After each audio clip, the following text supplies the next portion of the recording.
It'll be up Do you in want just a mine? second. I have it printed in paper, so. All right. I need your mouse.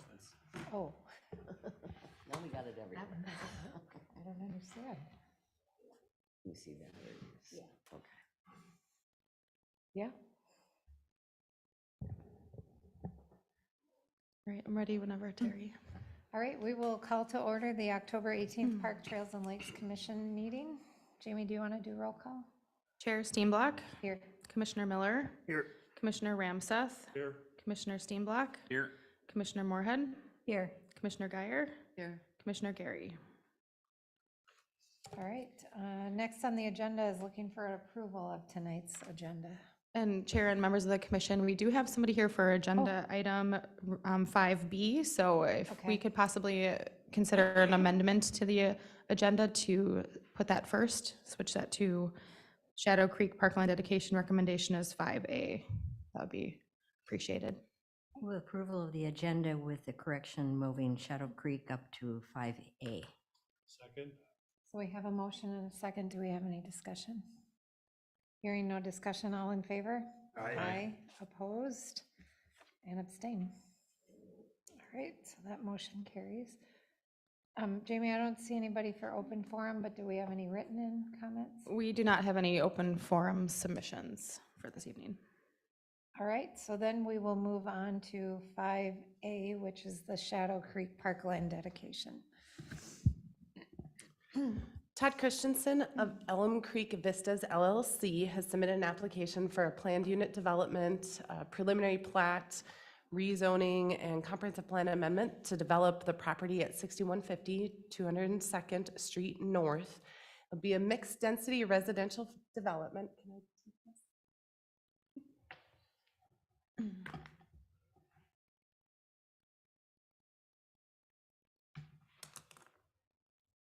For commissioners and those just maybe watching from home, the city does have what's called a parkland dedication ordinance.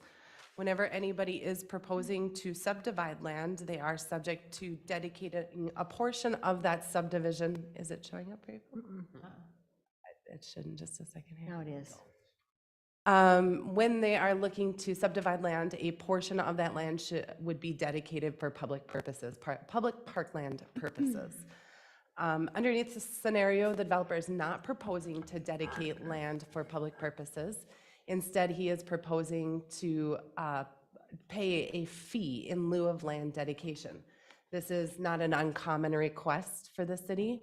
In evaluating the request, we look to see what is within the vicinity of the neighborhood, what would be a reasonable park or distance for residents of this neighborhood to actually get to parkland. So one of the things that we've looked at in this request is the proximity of the site to Southview Park. I understand that right now doesn't have a lot of improvements, but however, the developer is also proposing by easement a trail through the development that would connect this site with that park. Fee in lieu of land dedication is a restricted fund that can only be used for new things. So new parkland acquisition, new improvements to a park. So in these circumstances where you have an adjacent park, the funding for the fee in lieu could be used for adjacent park features. One of the things noted in the staff report is the trails proposed, this green trail connection to Southview Parks being proposed at this time, at the same time that public infrastructure would be added. The developer is not proposing to put in this kind of southeasterly from the new roadway to the Goodview Trail at this time. He's indicated that that would have come at a later date. Staff has indicated that we think that the trails should be put in all at one time, just for that connectivity component, not only for the entire residents, but also for that neighborhood to have a small circular path through there.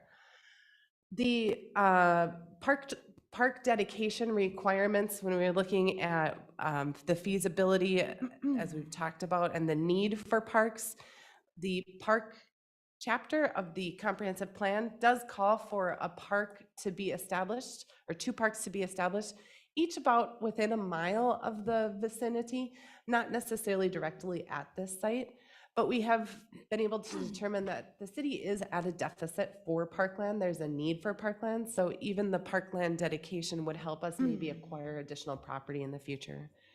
So looking at the request, staff finds that the fee in lieu of land dedication is appropriate. It conforms to the city code requirements.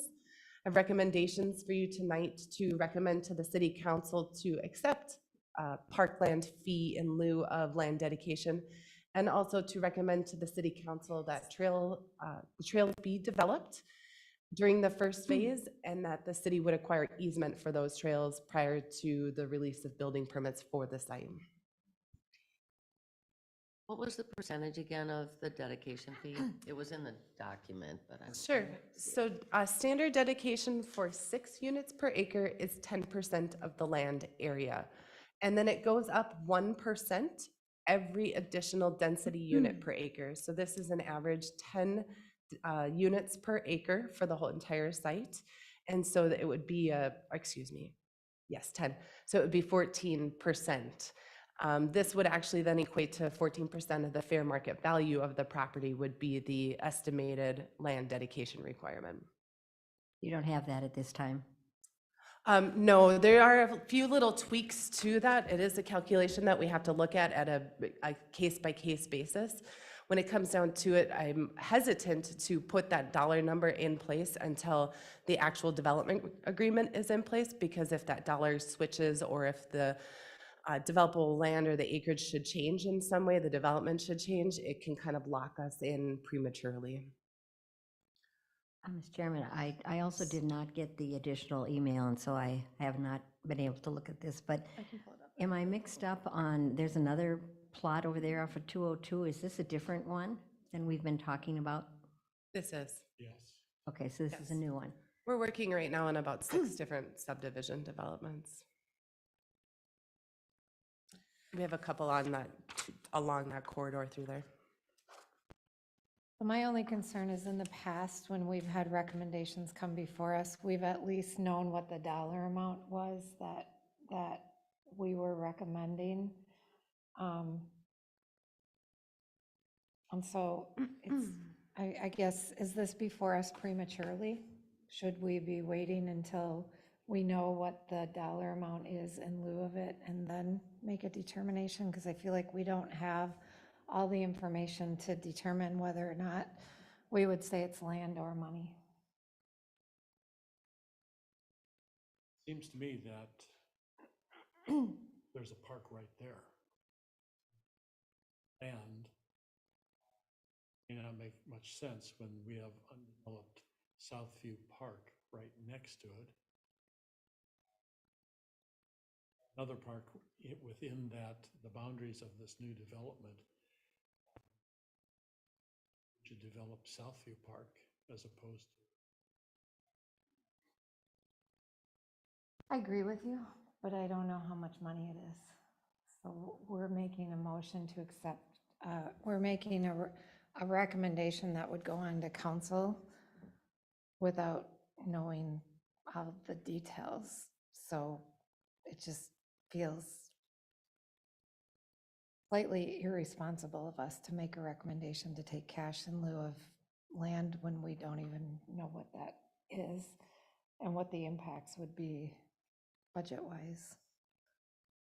I'll just note for the record, I didn't realize that it was had been a standard for the commission to recommend a dollar amount. Given that the policy exists, it generally just kind of follows that standard percentage. And so it was my error that you normally were recommending a dollar amount. I would discourage the commission from recommending a dollar amount on the basis that if something changed, if land got added or released, it could bind us in a way that could present some challenges just a little bit later down the road. I don't know that we ever did it based on the exact dollar amount, but it gave us some weight to say this much land or this much money, knowing they both could shift somewhat versus really not having any clue. But I mean, I agree that we probably wouldn't put another park there. I agree with you, Betty.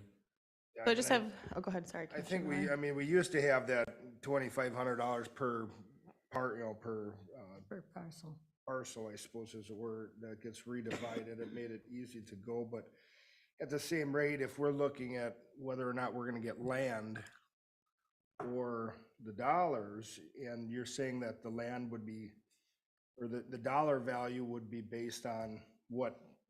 The fair donated market value. land, the fair market value of the land, I guess, and knowing we don't need land in that same spot, I guess I don't take that much issue with it.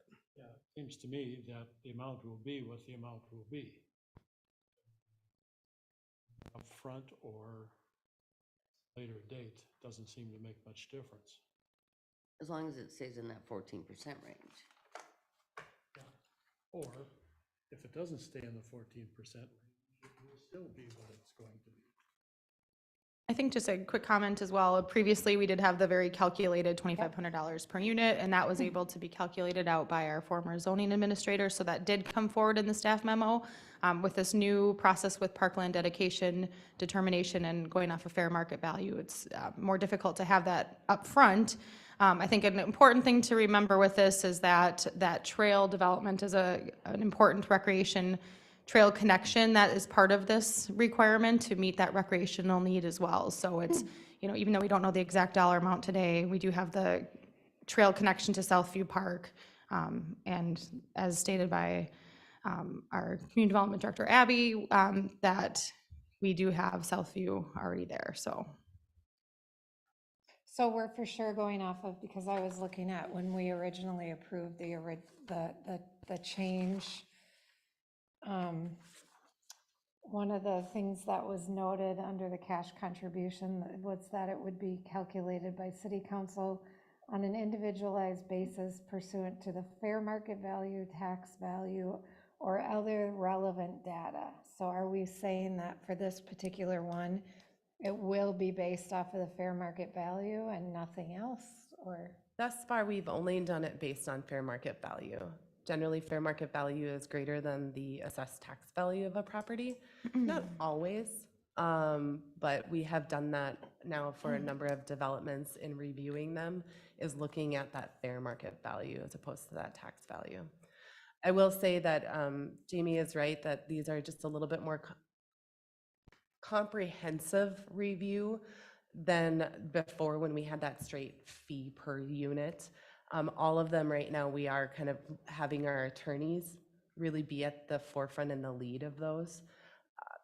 The last one we had came in later than expected, but a big part of this is really making sure that we're staying not only compliant with our ordinance, but also that we're kind of staying ahead of the pending litigation that's out there regarding parkland dedication.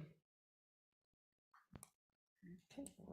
Any other discussion? No, again, being this is the first time I'm looking at it on the screen right now, it's just, again, it's kind of a surprise that we have a new plot there, and I thought before too, it came to us with, this is a description, this is what's going on, but in this case, it just appeared. And so I have no problem, as they said, if we're gonna get money, we'll have to take the money anyway, and maybe we could put something or develop Southview, so we have something at least close by to use it, so we can maybe use that money. But again, if we don't ever get to discuss these things, it's just a matter of, I don't know. But I'll be in favor of approving this particular one in this particular way. I agree with the recommendation on the complete as one phase and then the second phase. Was that a motion or no?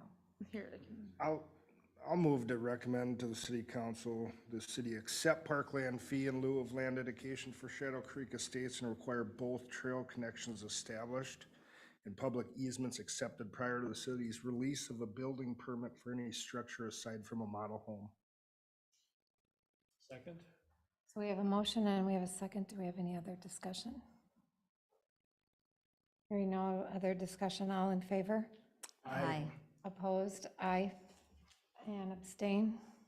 All right, motion carries. All right, so that motion carried, so we move on to 5B, which is Belt's master plan update. All right, I'm just gonna get this up on the screen Yeah, here for thank you. Looking like you have a question. Ah, he did, okay. All right, so can everyone see that up on their screen? Yep. All right, so tonight we have on the agenda a staff memo provided that Abby and I put together, and we'll go over an update here shortly. Just wanted to note that this was addressed to city council as well. We brought this to city council just as a workshop item last night for them to ask any questions per their request. City council wanted that at their workshop last evening. Just again, the conversation from council workshop last night was an update on the new phased approaches that we'll talk about, and hopefully Abby will be here to guide that portion, and then additionally kind of where we're going. So just kind of go through a quick update. As you guys all know, kind of the process we've been through, we have been through the process. We did apply for the Minnesota Outdoor Recreation Grant and found out in June that we were selected for that project. And just recently, the National Park Service sent over a final draft agreement for us, which I did include in the packet. So that kind of concludes that process of being formally accepted for that grant. That will be something that will need formal recommendation for approval through city council. With that said, the only major change that we talked about last night was just staff has looked at the phasing of this project, and from a budget standpoint, site constraints, how do we reconstruct the courts most efficiently? So Abby had put together some new phasing recommendations with her planning background of how we can do that without disrupting the site more than we need to. So included in the agenda packet here is for discussion tonight. I'll turn it over to Abby just in a minute because she put this part together here to kind of go through the new phased approach, which would still allow us to meet our grant deadlines of June 30th of 2024 for completing the grant project. But then this also just allows us to save some financials on doing all the site grading at one time, and really helps to navigate the project most cost effectively. So with that, I'm going to turn over to Abby, if you don't mind kind of walking through the new phases and kind of how you got to this point. So the one thing that was, as we started to work on that scope for engineering services, construction management with Bolton and Mink, it was really determined that the basketball court and tennis court needed to be reconstructed. If we're redeveloping the entire park, resurfacing those facilities wouldn't have the longevity that the rest of the park would have, and we'd end up having to get back in there at some point. It really bound kind of the jigsaw puzzle, so to say, in just redevelopment of the site. Additionally, the site grading, the stormwater is all kind of interdependent with one another. And so doing those on the onset in all phases together really helps reduce the conflicts that we would have later down the road in having to tear up one half than the other half. So in this three-phase approach, what we would look at is next fall, removing all of the fences, doing all site grading, stormwater improvements, removing the ball fields, and constructing all walkway stairs and ramps, and getting ready for that 2 to 12-year-old playground. Full reconstruction of the basketball courts and tennis courts would also be done at that time, and that would also be, I think the tennis courts would be striped for pickleball, I believe is discussed as well. And then restoring that turf. That really allows then 1 full year as well for the site to settle and those ball fields to be prepped at a later date. It's my understanding that that is really an integral thing when it comes to ball field development. So year 2, that would be spring of 2024, we would come in and put in that 2 to 12 playground, the equipment that we received the grant for, and that would fulfill the obligations associated with that grant. Then also the building would be installed at that time. Then the spring of 2025, we'd come in and remove the 512 playground, put in the 13+ playground, finish off the ball fields, and restore the rest of the site. Part of this plan really allows for keeping one playground at the site open through the entire construction. So 23 and 24, the 512 playground would stay in place. Then 25, the 512 playground would be removed, but we'd have that 212 playground in place. Really making sure that that neighborhood doesn't lose the amenity at any point during construction. It also really allows us a little bit more time to figure out the financing of the project. So in the kind of two-phase approach of the project with $2.2 million, the city looked at a 10-year projection of the parks fund. And during that time, with Belts Park being a two-phase project, the park dedication fund would have gone into the red. And so spanning this out helps remain some solvency, even though that park dedication fund balance in 2025 gets low. These are based on a couple of different factors. One is a $50,000 tax contribution each year, which is what ended up in the capital improvement plan this year. The other one would be an assumed $75,000 contribution to park dedication funds from the development community. Just to give you a rough estimate, we are working on one development that, their park contribution, we're estimating that it could come in at about $225,000. So that fund balance is likely to increase as we see more development coming in the next probably 3 to 5 years. Really, when it comes down to it, the biggest reason that this three-phased approach was really to make sure we could help keep some solvency, as well as keep that playground, that neighborhood asset open, but really making sure that that whole park was going to be redeveloped in one, and it's hard to say one fell swoop. We weren't able to finance the project in one fell swoop, but being able to do it so that half the park didn't get developed and another part of it gets left for a while.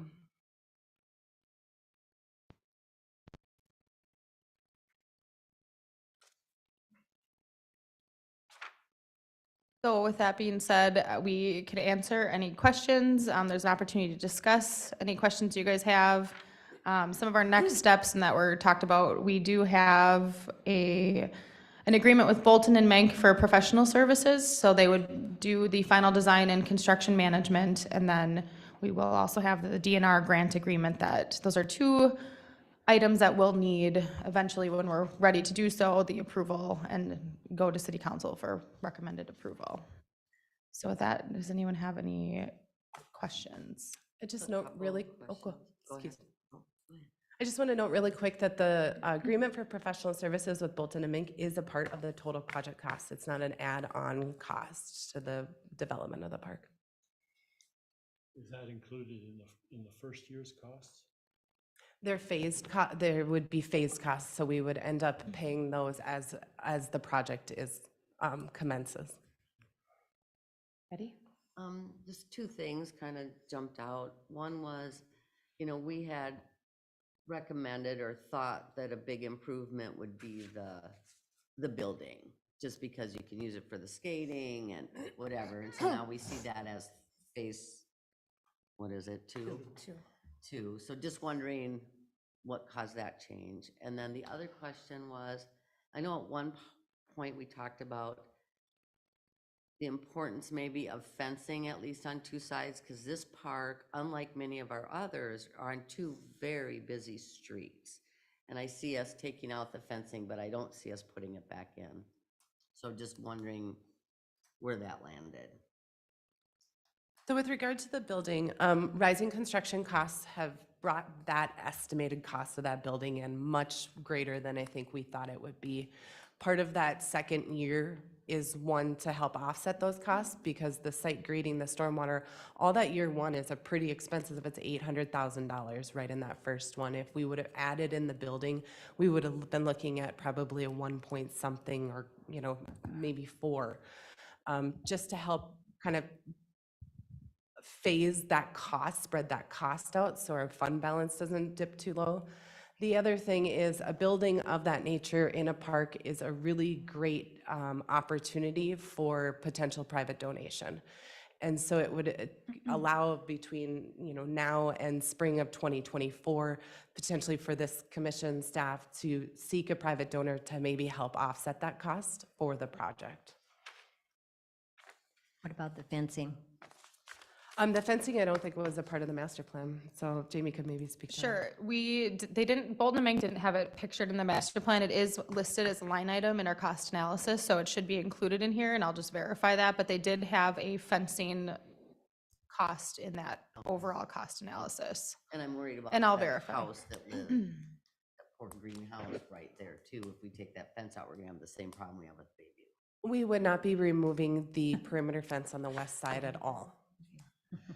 The fence that is on the west side of the site, we do not intend to remove at all. Because you need to be able to get in We need to be there able to and get do into the construction site, and- yeah. Yeah, I get that. Right, and then currently, the fencing that we would remove is not ADA compliant, it's not the appropriate width as well, so I will verify, but I remembered there was a fencing cost listed in the overall cost analysis. Okay, thanks.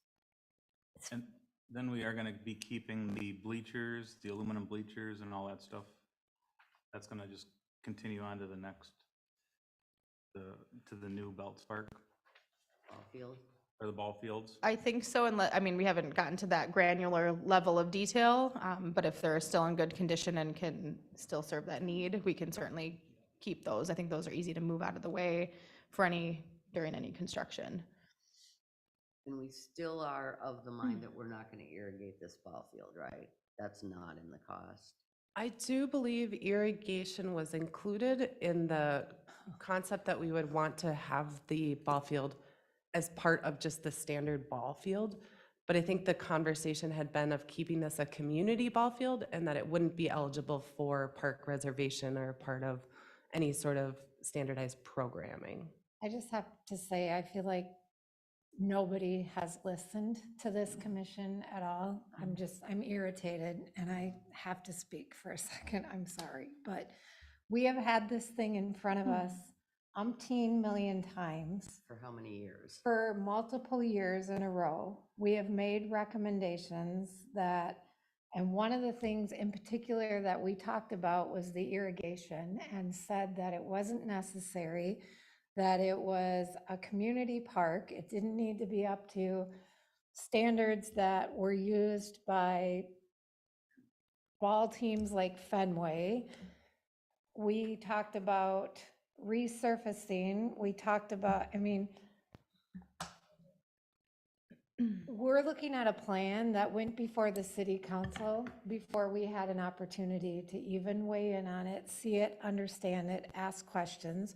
We're looking at a plan that didn't consider several of the recommendations that this commission made. We're looking at a plan that is coming before us that is, what we talked about was the things that were within the grant, which was that playground equipment. We talked about the walkways and the ramps, and we talked about that building, and that building being a critical piece of it. And that's out several years.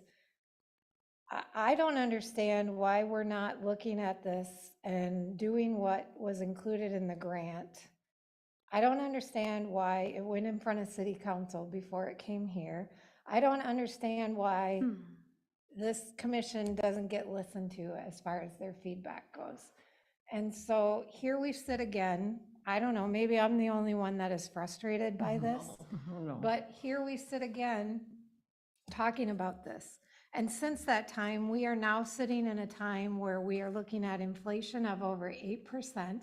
We're looking at taxpayers of Forest Lake who have had significant property tax increases. We are looking at a change in the park dedication fees, which has reduced the amount that we're getting for park dedication fees. We're looking at our budget being reduced because if you watch the meeting from September 19th, Patrick, one of the first things Patrick says, within 7 minutes of that meeting, is that we do not have a long-term plans or sustainable funding stream for the parks. And that, again, remember, that was one of our the city's key strategies was the importance of parks. So we don't have we have dedication funds that are reduced. We're looking at a time of potentially recessions, and we know what that does to the park dedication funds. We have no other funds that we get other than this 50,000, because as Patrick said, the 450,000 isn't sustainable year over year. So why do you need this commission? I guess, why do you need us? Because half the time, we're disregarded, we're worked around, we're caught off guard. So I guess, furthermore, I can't get to your numbers here for 2023. Your projected revenue, is that the full amount of our budget? Because your revenue and your expenditures don't match your fund balance for that first year. And I guess I go back to, we applied for a grant for $300,000, which included that building, that playground equipment, and those walkways. So do that, and if you want to do more, then why don't you make a recommendation to the city council to figure out how they fund it? Until then, that's what I think is within scope. I have It just one thing to irritates me. add, because I'm, I'm extremely frustrated. How many times have I asked to have a budget brought to us? I have no idea. We always hear the fund balance is not going to be good, the fund balance might be good, depending on, we don't have a budget. I don't know if I'm the only one here that could not tell you right now how much we have in parklet dedication funds. I know it was brought up a while ago, but I said, can't we do a budget update every meeting? Oh, that's right, we haven't had a meeting for a number of months. But had we had meetings, it would have been good to have that information. So when I'm listening to you say, of course, that we were all in unison, as was the community, that the first thing would be that building. And so if I knew, other than just talk, about what the finances are, but I just feel so much in the dark about what it is we're doing and what the changes are and why we're not brought, and why I don't have that budget every single meeting. Not a full-fledged budget, but just an update on where our funds are, so that we can look at this and decide, yeah, maybe that isn't such a good idea. Councilwoman Kathy also mentioned last night, had we looked at anything about help from the school with the building? Has that been even in part of the discussion? It was in the beginning, but maybe that's not feasible. But when we don't know and we don't hear, then I get frustrated, because I have no idea what's going on. Well, we're depleting our funds. If you look at this proposal, we will have $120,000 at the end of this project. And you think about, you know, one of the other things is, look at our maintenance. All of us on this commission went out and looked at parks. Those parks and that land and that equipment is a capital improvement investment. And some of them, excuse my language, look like shit. The maintenance is horrible on some of those. And we've taken pictures and we've provided input on that. There needs to be money reinvested in preserving that capital equipment.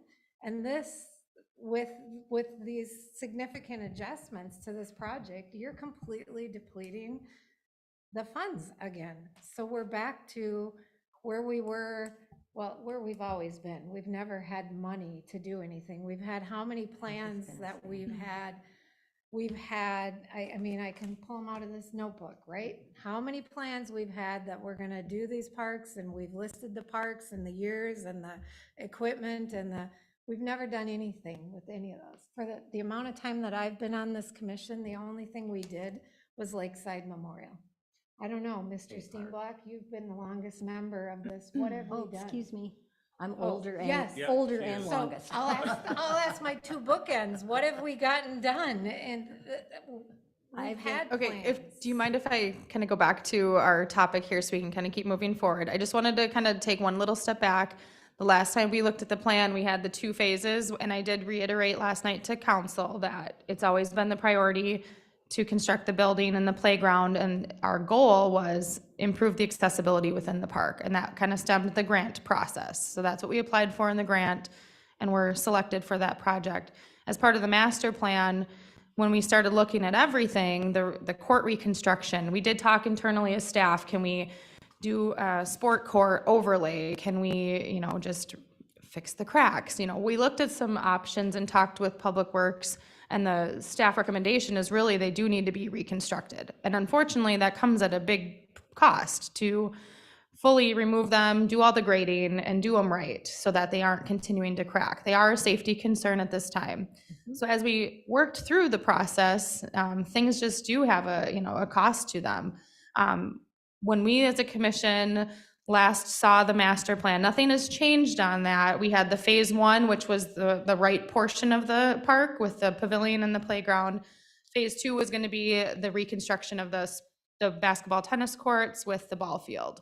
That was the plan, with some changes in some of the financials that I was projecting, the $450,000 in a couple of years. With that change, in addition to Abby's planning expertise and the phasing and the construction process, that really had us look closer at the staging, order of operations, essentially, of how we can do this most efficiently. And so that's where it is now the 2 phases over 3 years. With the last plan, our goal was initially construction of the new playground and pavilion in fall of 2023, so, by the time we had everything. So just moving it to the spring of 2024 really isn't, in my opinion, a significant timeline change. We'll get through that winter season and we'll be able to still come in 2024 in the spring to put that in. I know that overall, it is an expensive project and we have the limited funding. So I think the question for the Parks Commission, and I think, kind of brought up a little bit last night, is, how do we feel about that investment into Belts Park? Is that $2 million? I will say we'll talk about later the master plan updates. We did do some recent surveying, and Belts Park, I think, was our number 3 or 4 most utilized parks in the community. A lot of strong feedback still for restrooms, pavilion, picnic space, improved playground. So I think we really still are meeting the community need. There was a lot of interest in sport amenities as well, and athletic facilities. So that's just kind of, I think where we've been and some of the factors that have kind of altered plans a little bit over the last few months while we've waited for our final approval on the grant. So I might add that we did talk about the reconstructing of those courts, because as Jason and I can tell you, they've been dangerous for a long time. So in my mind, that was included, that from the very beginning, that we were going to have to take them out and start all over Yes. in order to save them. we did have that conversation. Internally, we did just kind of brainstorm, are there any other more cost-effective ways to improve them?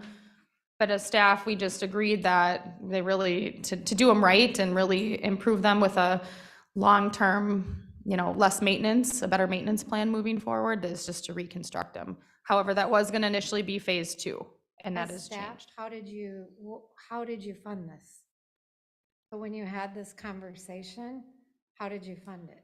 Through the park dedication funds, and then the projected funds that we're anticipating, or we're going to request or ask for through the general fund.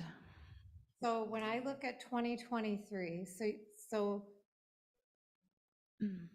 we've requested funds several years in a row, and I know last year we had the flip for the 450,000, but that's not sustainable. We don't have a long-term solution for funds. When I look at 2023, what is missing to me is, what is our total fund right now? And is this the projected revenue and the expenditures coming to the 1.25 million? How are we getting there? What's the figure that's missing when we look at that? There's a figure missing there. So what you're requesting is what would be the fund balance as the beginning of 2023?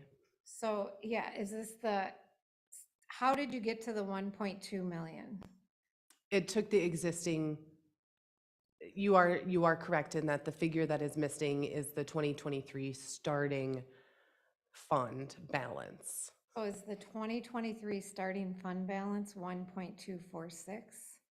I mean, if that you would just did the be- math, maybe I would have to pull back up that spreadsheet that staff was using. Where's the Rotary money in this equation? We didn't factor in, I mean, yes, we have the Rotary money. The Rotary money is in a restricted fund used for this project. So that would help bring down that $800,000 that the city would be spending. Exactly. I have no reason to believe that that wouldn't happen. No, My goodness, they've been yep. waiting long enough to donate the money.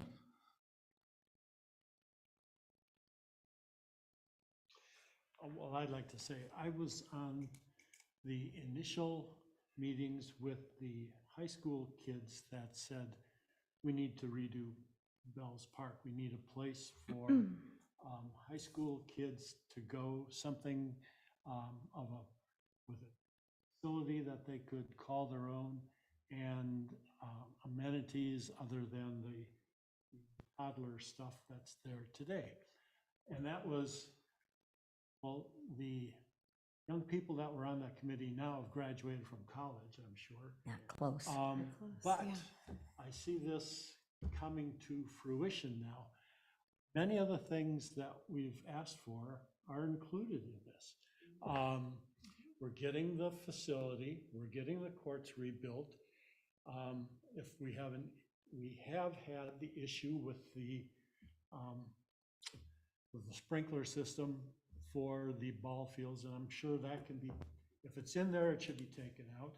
But we have 9 months between the beginning of the building in '23 to the completion of the facility, the warming facility in the second phase. So I see we're getting finally what we've asked for. The vast majority of what we have talked about is included. So good for us.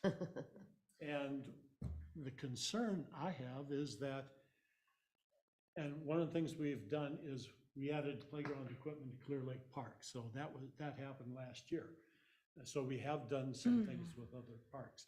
But I'm concerned that with what I saw when I did my portion of the survey of the parks, that we have stuff in disrepair that needs to be addressed, and are we going to have the money for that? But I think this plan gets us where we want to go, and it may not be in the exact order, but what you've described to me makes sense for how we get there. So to me, I like. If I might just clarify again for the record, staff acknowledges that our parks, a lot of our parks, I won't say all of them, are in need of maintenance. Much of the park dedication fund is restricted. We cannot use it for maintenance. We cannot use it for the simple swapping out of equipment. That is illegal. We can use it on Belts Park because Belts Park is a full reconstruction of the site. It's not maintenance. I think that this is a showcase development for the community. We are going through the master plan right now, and we've heard in the past that much of the community looks at Belts Park as a community park and not just a neighborhood park. And this is kind of really putting our money where our mouth is, right? Or, yeah, I think that's the phrase. When it comes to maintenance, that's where I think we as a commission and staff, and Councilman Member Bystrom can also attest, need to advocate in the community and to our council that a $50,000 contribution to a park dedication fund or to the park system annually is insufficient.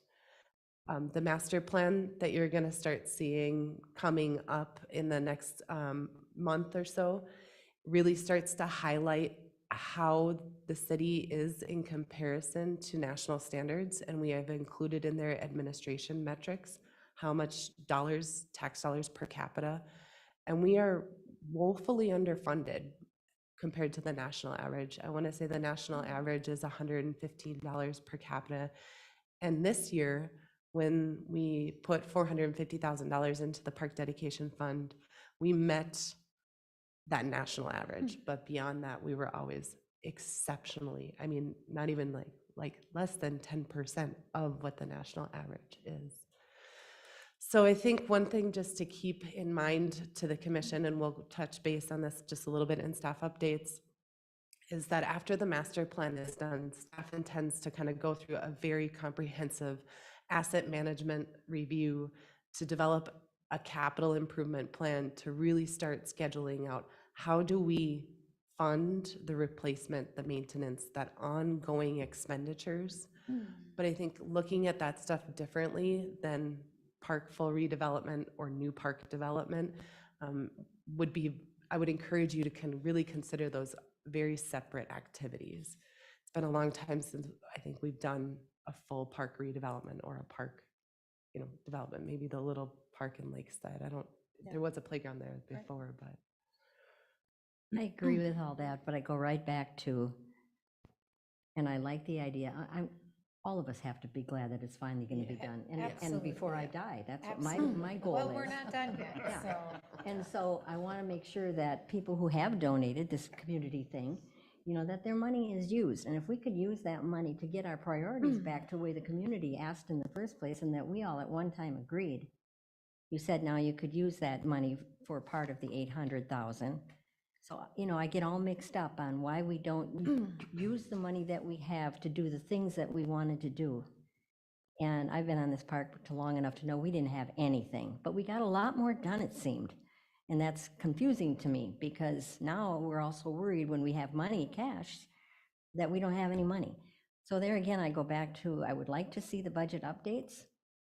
I don't know that'd be, I'm not asking for a full budget, that would be a tough thing to do, but just a general, here's the park, lakes and trails, maybe they don't even have it anymore. It was under the park board.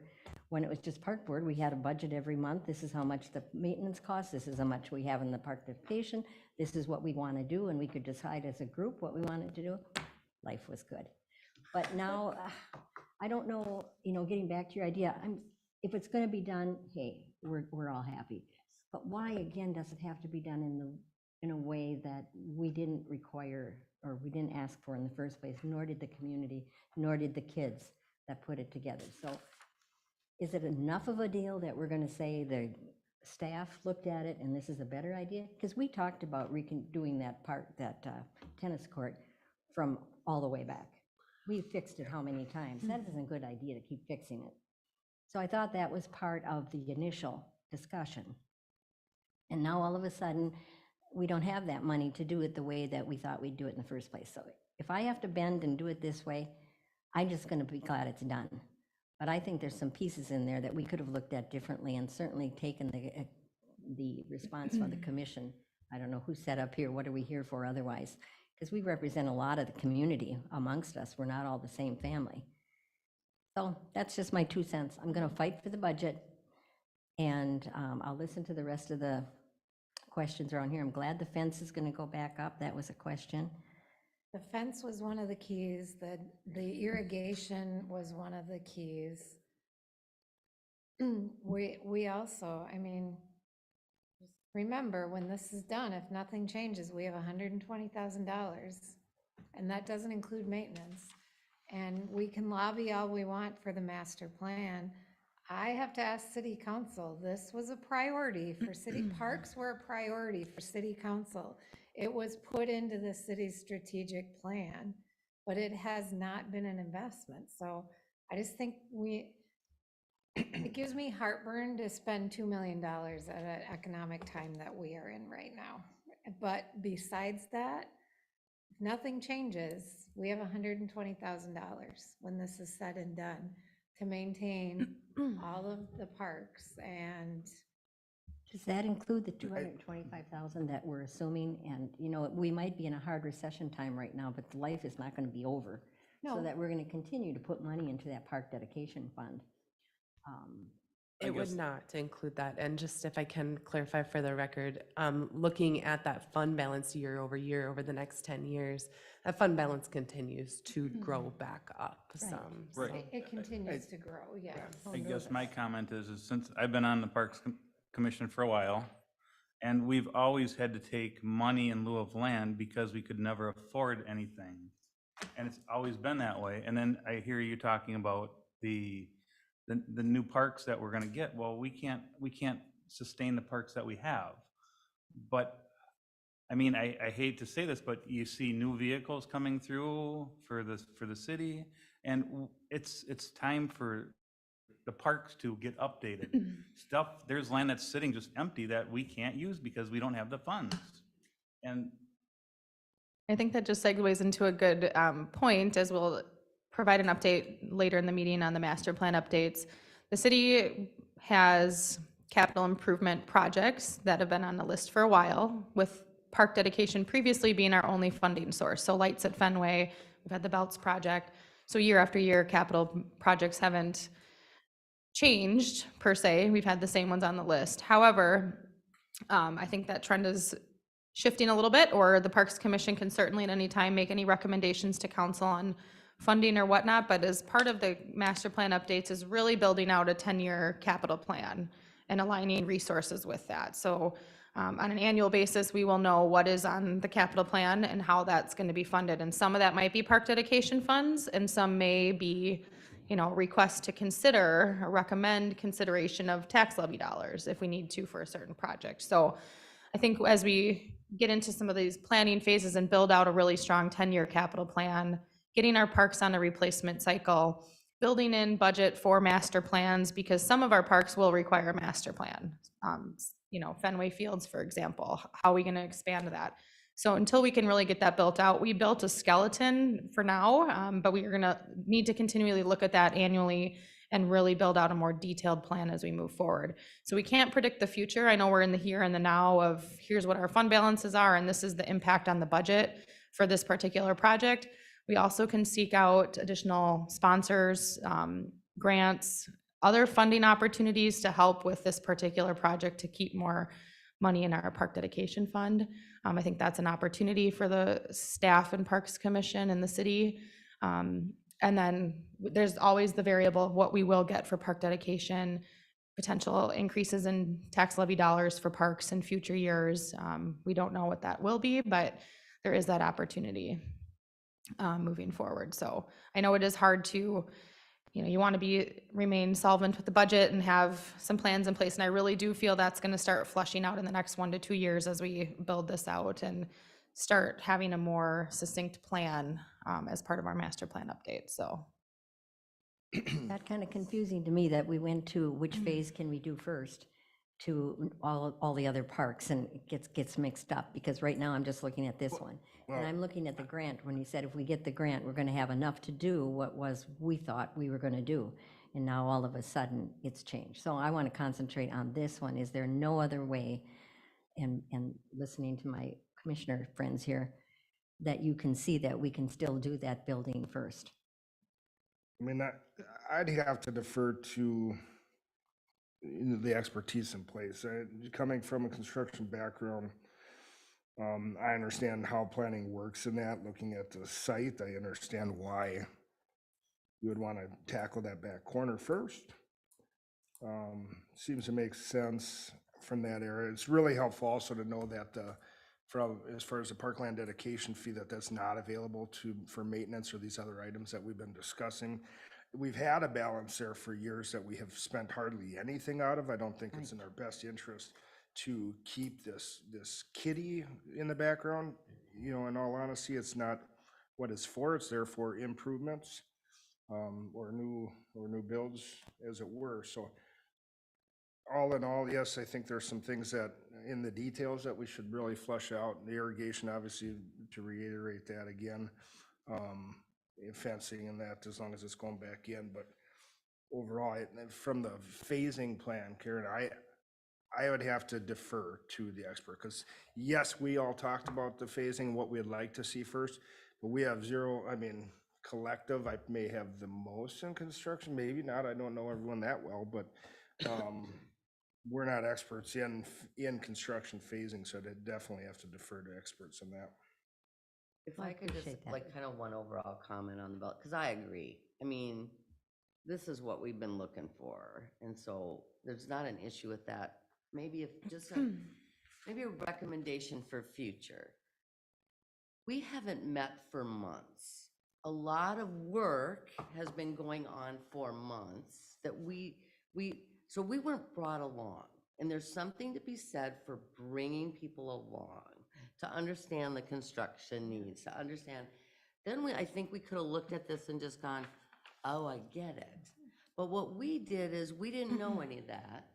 And we look at this and we go, they just disregarded not everything. They disregarded some key things that we recommend. So why are we here? So future, I mean, Sure. take it or leave it, but there's something to be said for even if we don't have decisions to make some month, if we meet for a half hour, 45 minutes, and you just bring us along, I think then we all can work together a lot better. This has been that's been the issue we've talked about over and over again, is communication. And that's where we break down and we have the issues. And the other part of it is I would like to know what we can expect our role to be, which you hear me say all the time, what's our role but what can we expect our role to be in this going forward? Like, is the remainder of this stuff gonna go before council first and then go backwards to us? Or is it gonna come to us and we're gonna be able to make a recommendation? What is our role and what are you expecting out of us on this going forward? So that On we're all, belts specifically? on belts. Okay. Yeah, I mean, Do you mind if I? Yeah. I think We've with asked. belts tonight, we're looking to see if this body make a recommendation on the phasing plan that is before you. You are an advisory body, so we'd bring that to the city council. Beyond that, I think when it comes down to the actual, when things start moving, I wouldn't imagine that this commission would have a whole lot of involvement in development. If we're talking about, do we like this playground set better than this one, or this color scheme better than this one, we definitely would come back to this body, but really this would start the process in which we would start developing that park. And once we start actually developing the park, it's not really appropriate necessarily for the commission to be involved. That's where staff definitely will take that lead. I agree with you, Commissioner Chair Steenblock. The communication has been poor. I'll say that I will take a lot of blame in that when this was presented to me, I saw the two-phase. This commission said there's two phases. You're an advisory body. I went to the council and said, all right, well, we're looking at it. We don't have money to do two phases. Breaking it out into three was what was proposed. I think that there are a lot of things about the Belts Park redevelopment, and this might be easy for still somewhat of an outsider to come and say, we might want to do it differently in the future. And so I think that this gives us an opportunity to really look at, as we start to prepare for capital improvement planning, park redevelopment, master planning, how do we do it in a succinct manner, in a way that everyone feels included, everyone is heard, feels heard when we're done, and that we're actually moving at good pace to have a strong park system, to redevelop it, to be what it is, be what you want it to be. So.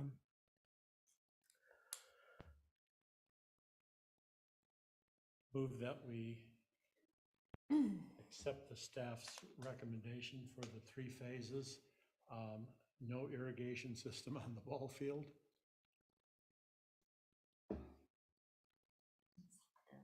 And the fence. Can I, Having a fence installed around the street side of the park. A second. so we have a motion and a second. Do we have any discussion?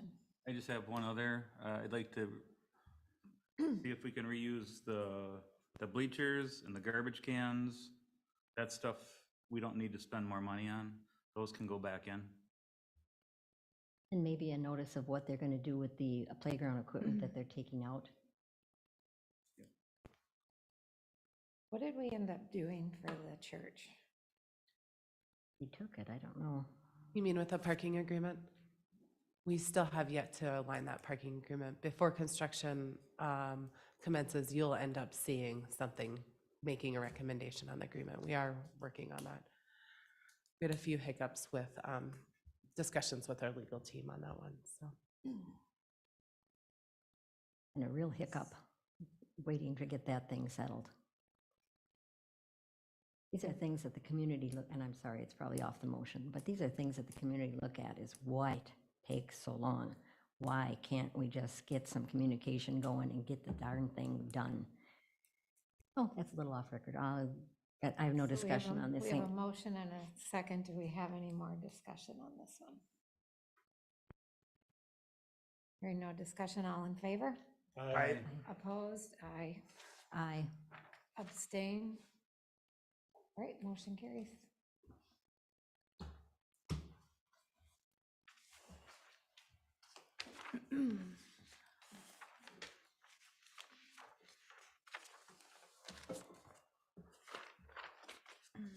So we have the bench dedication program is next.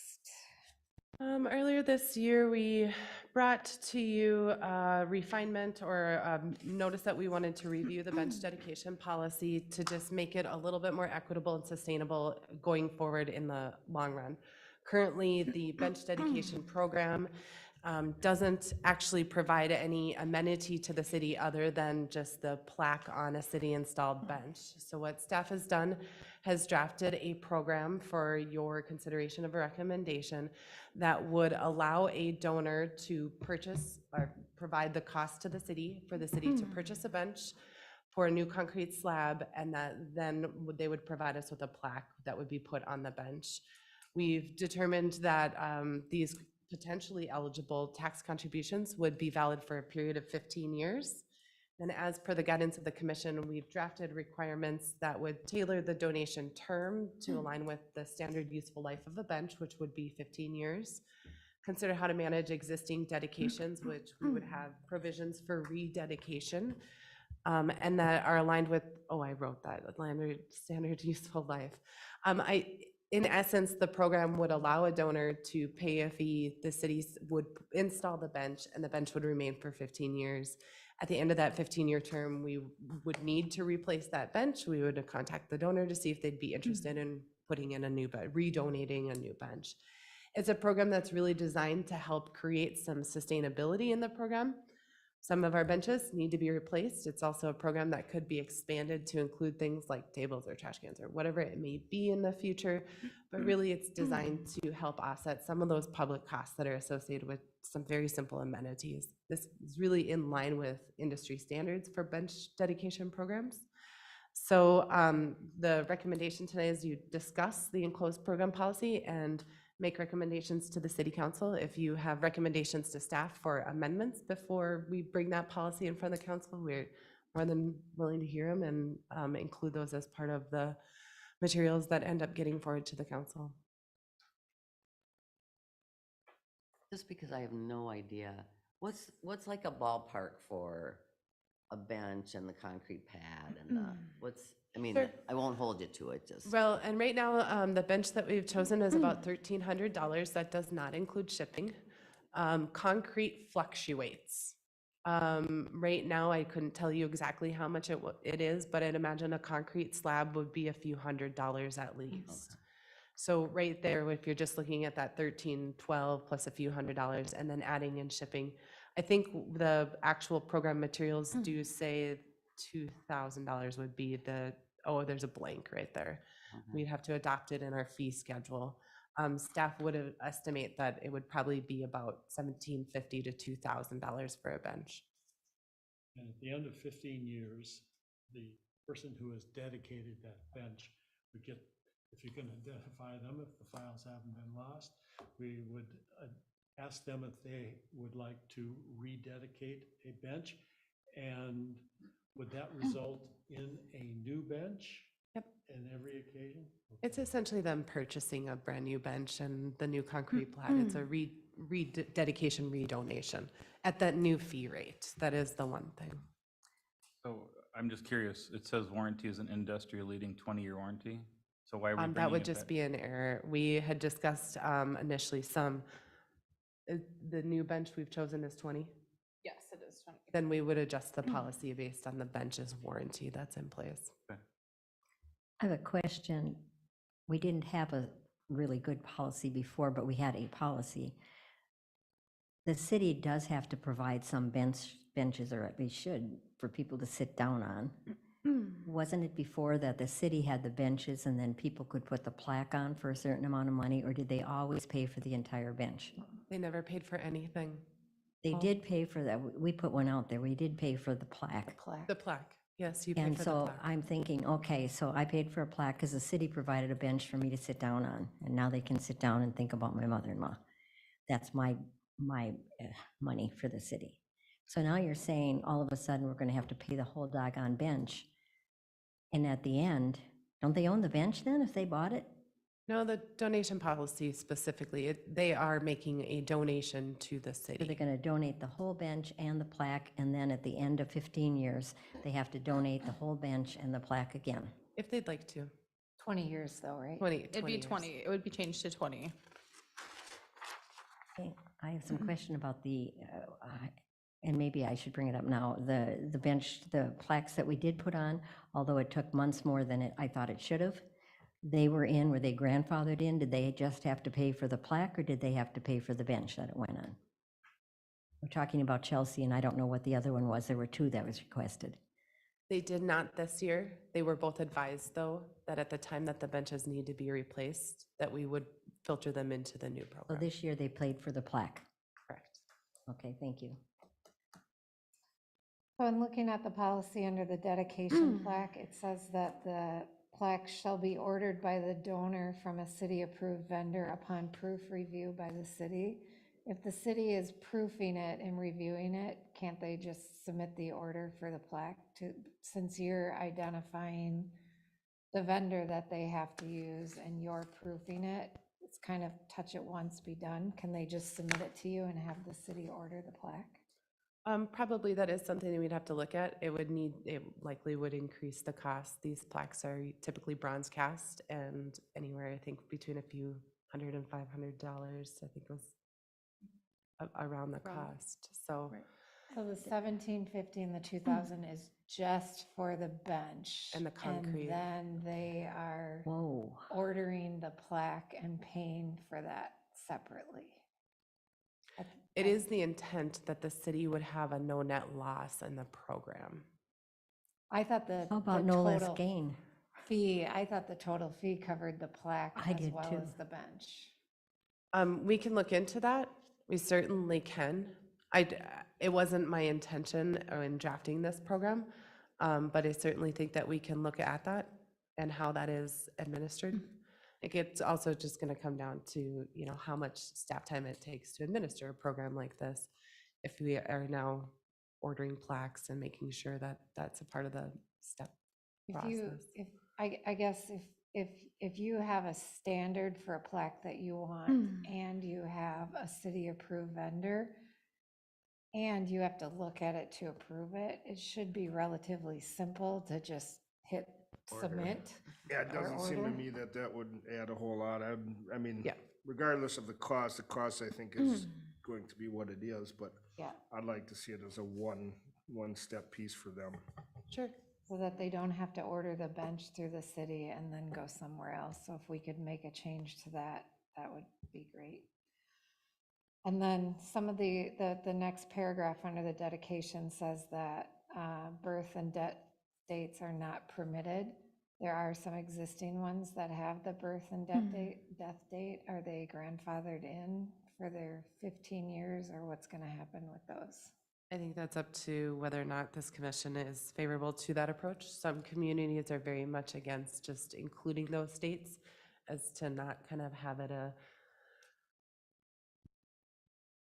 maybe a somber thing. So I think it's then whether or not this commission or the council is favorable to that provision. And then I think we need to just talk about what we would do with those other remaining ones.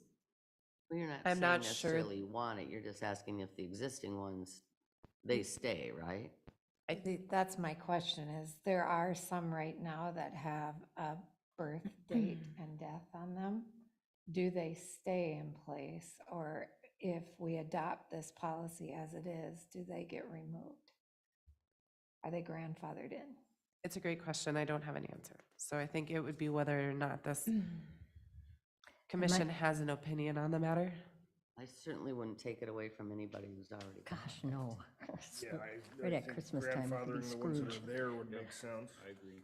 The only thing that I would say is we're not sure that the plaques that exist out there will fit on the new bench, so that might be a factor in Oh, boy. why they could end up changing. But we will take a look at where those exist and whether or not they would fit on this bench.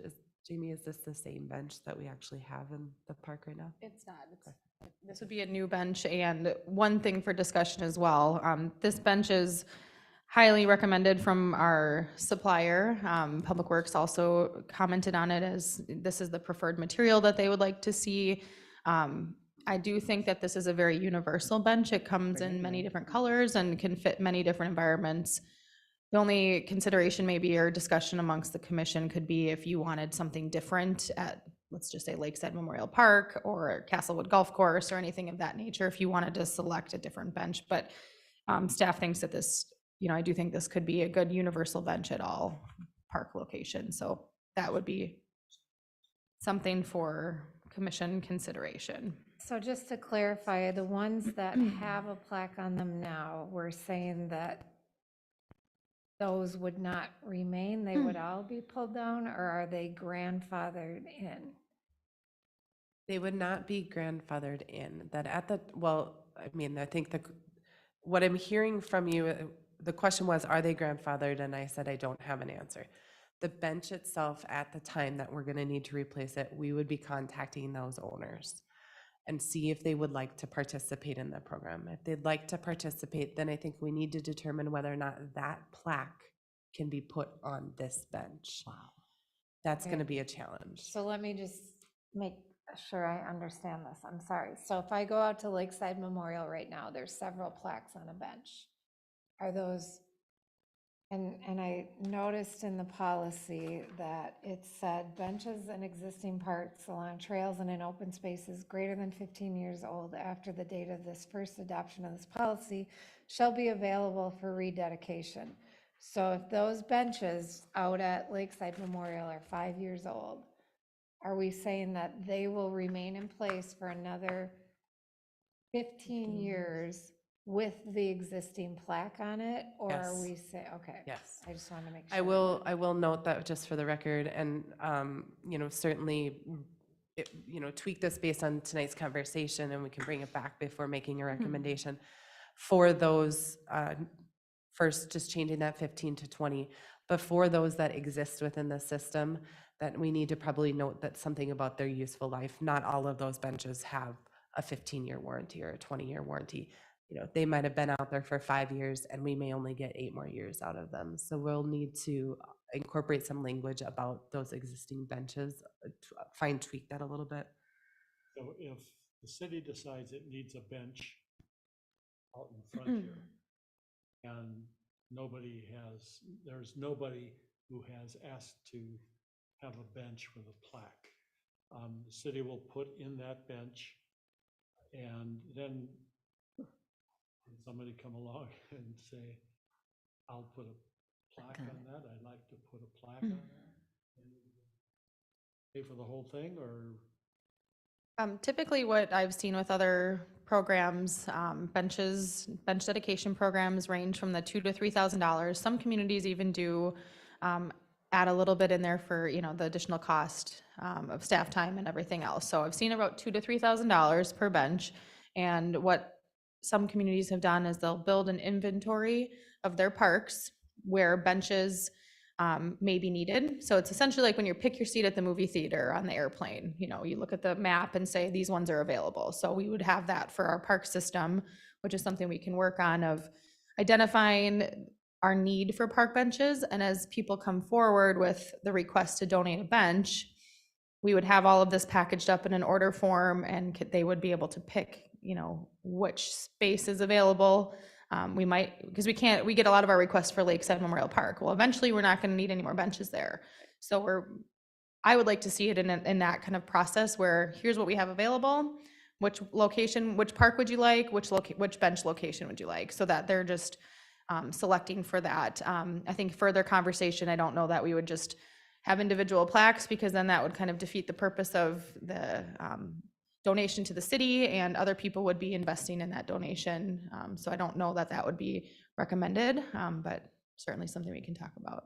So right now, the plaques are all at Lakeside Memorial.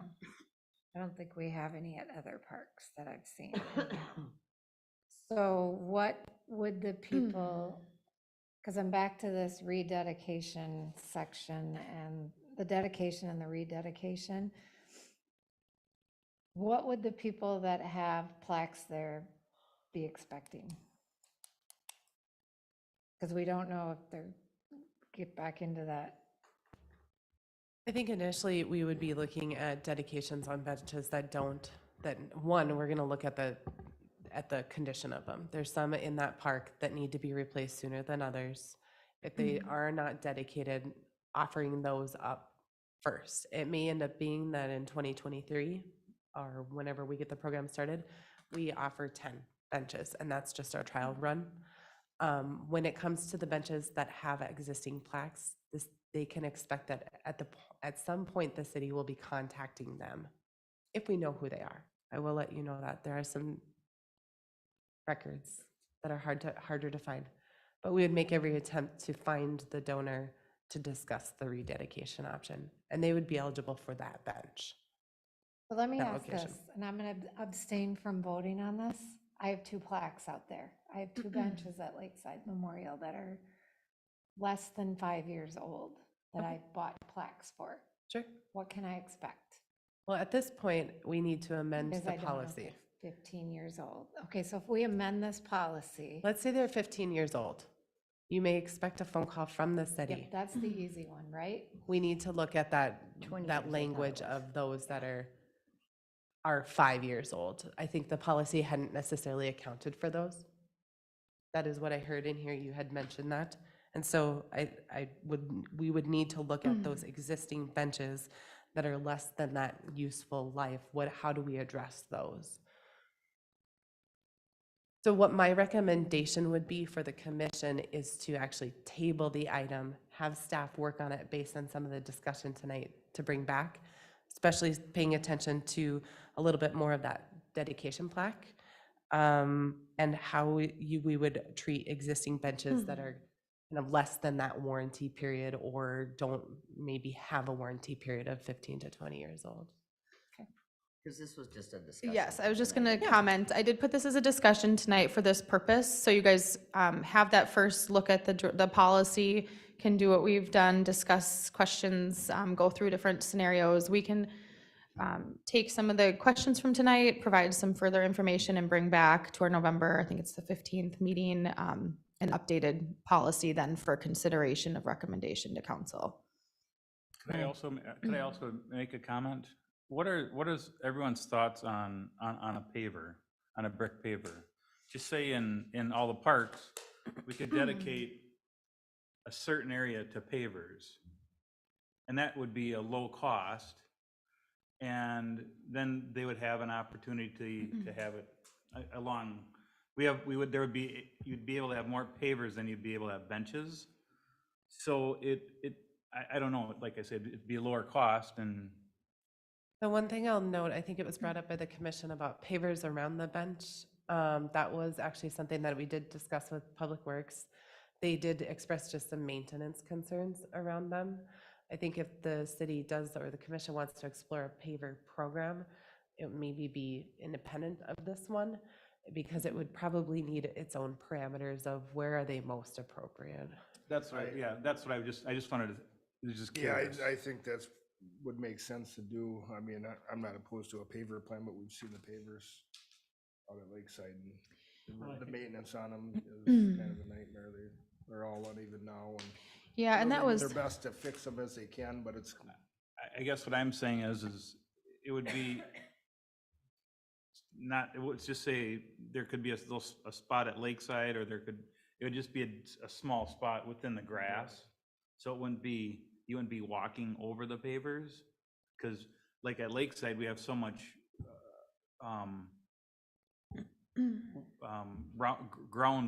ground keeps moving up there. right, so you're saying like almost like a memorial garden.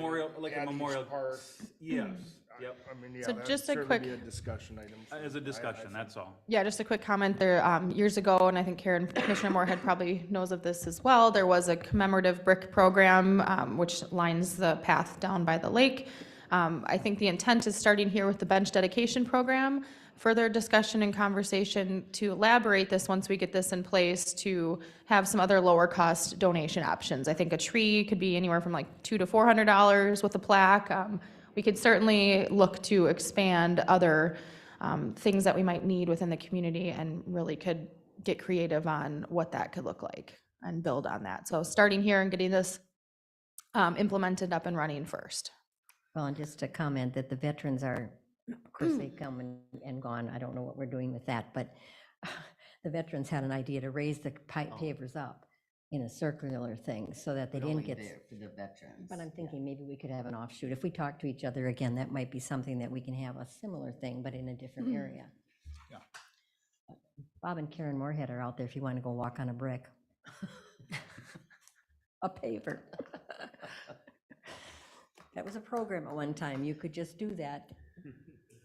So I think staff has enough direction from the commission. You don't necessarily have to make any, I forgot it was a discussion. I mean, you don't have to necessarily make any motions tonight. Thank you. All right, so we have the master plan update next. All right, so let me get set up here. All right, give me 1 second here. All right.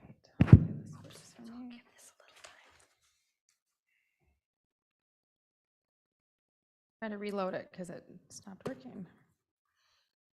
All right, so I'll kind of get started here on a quick, this is a discussion item tonight, just an update on our belts, not the belts, our master plan updates for parks, trails, and open spaces. So earlier this year, we received a grant from Washington County to make updates to our master plan.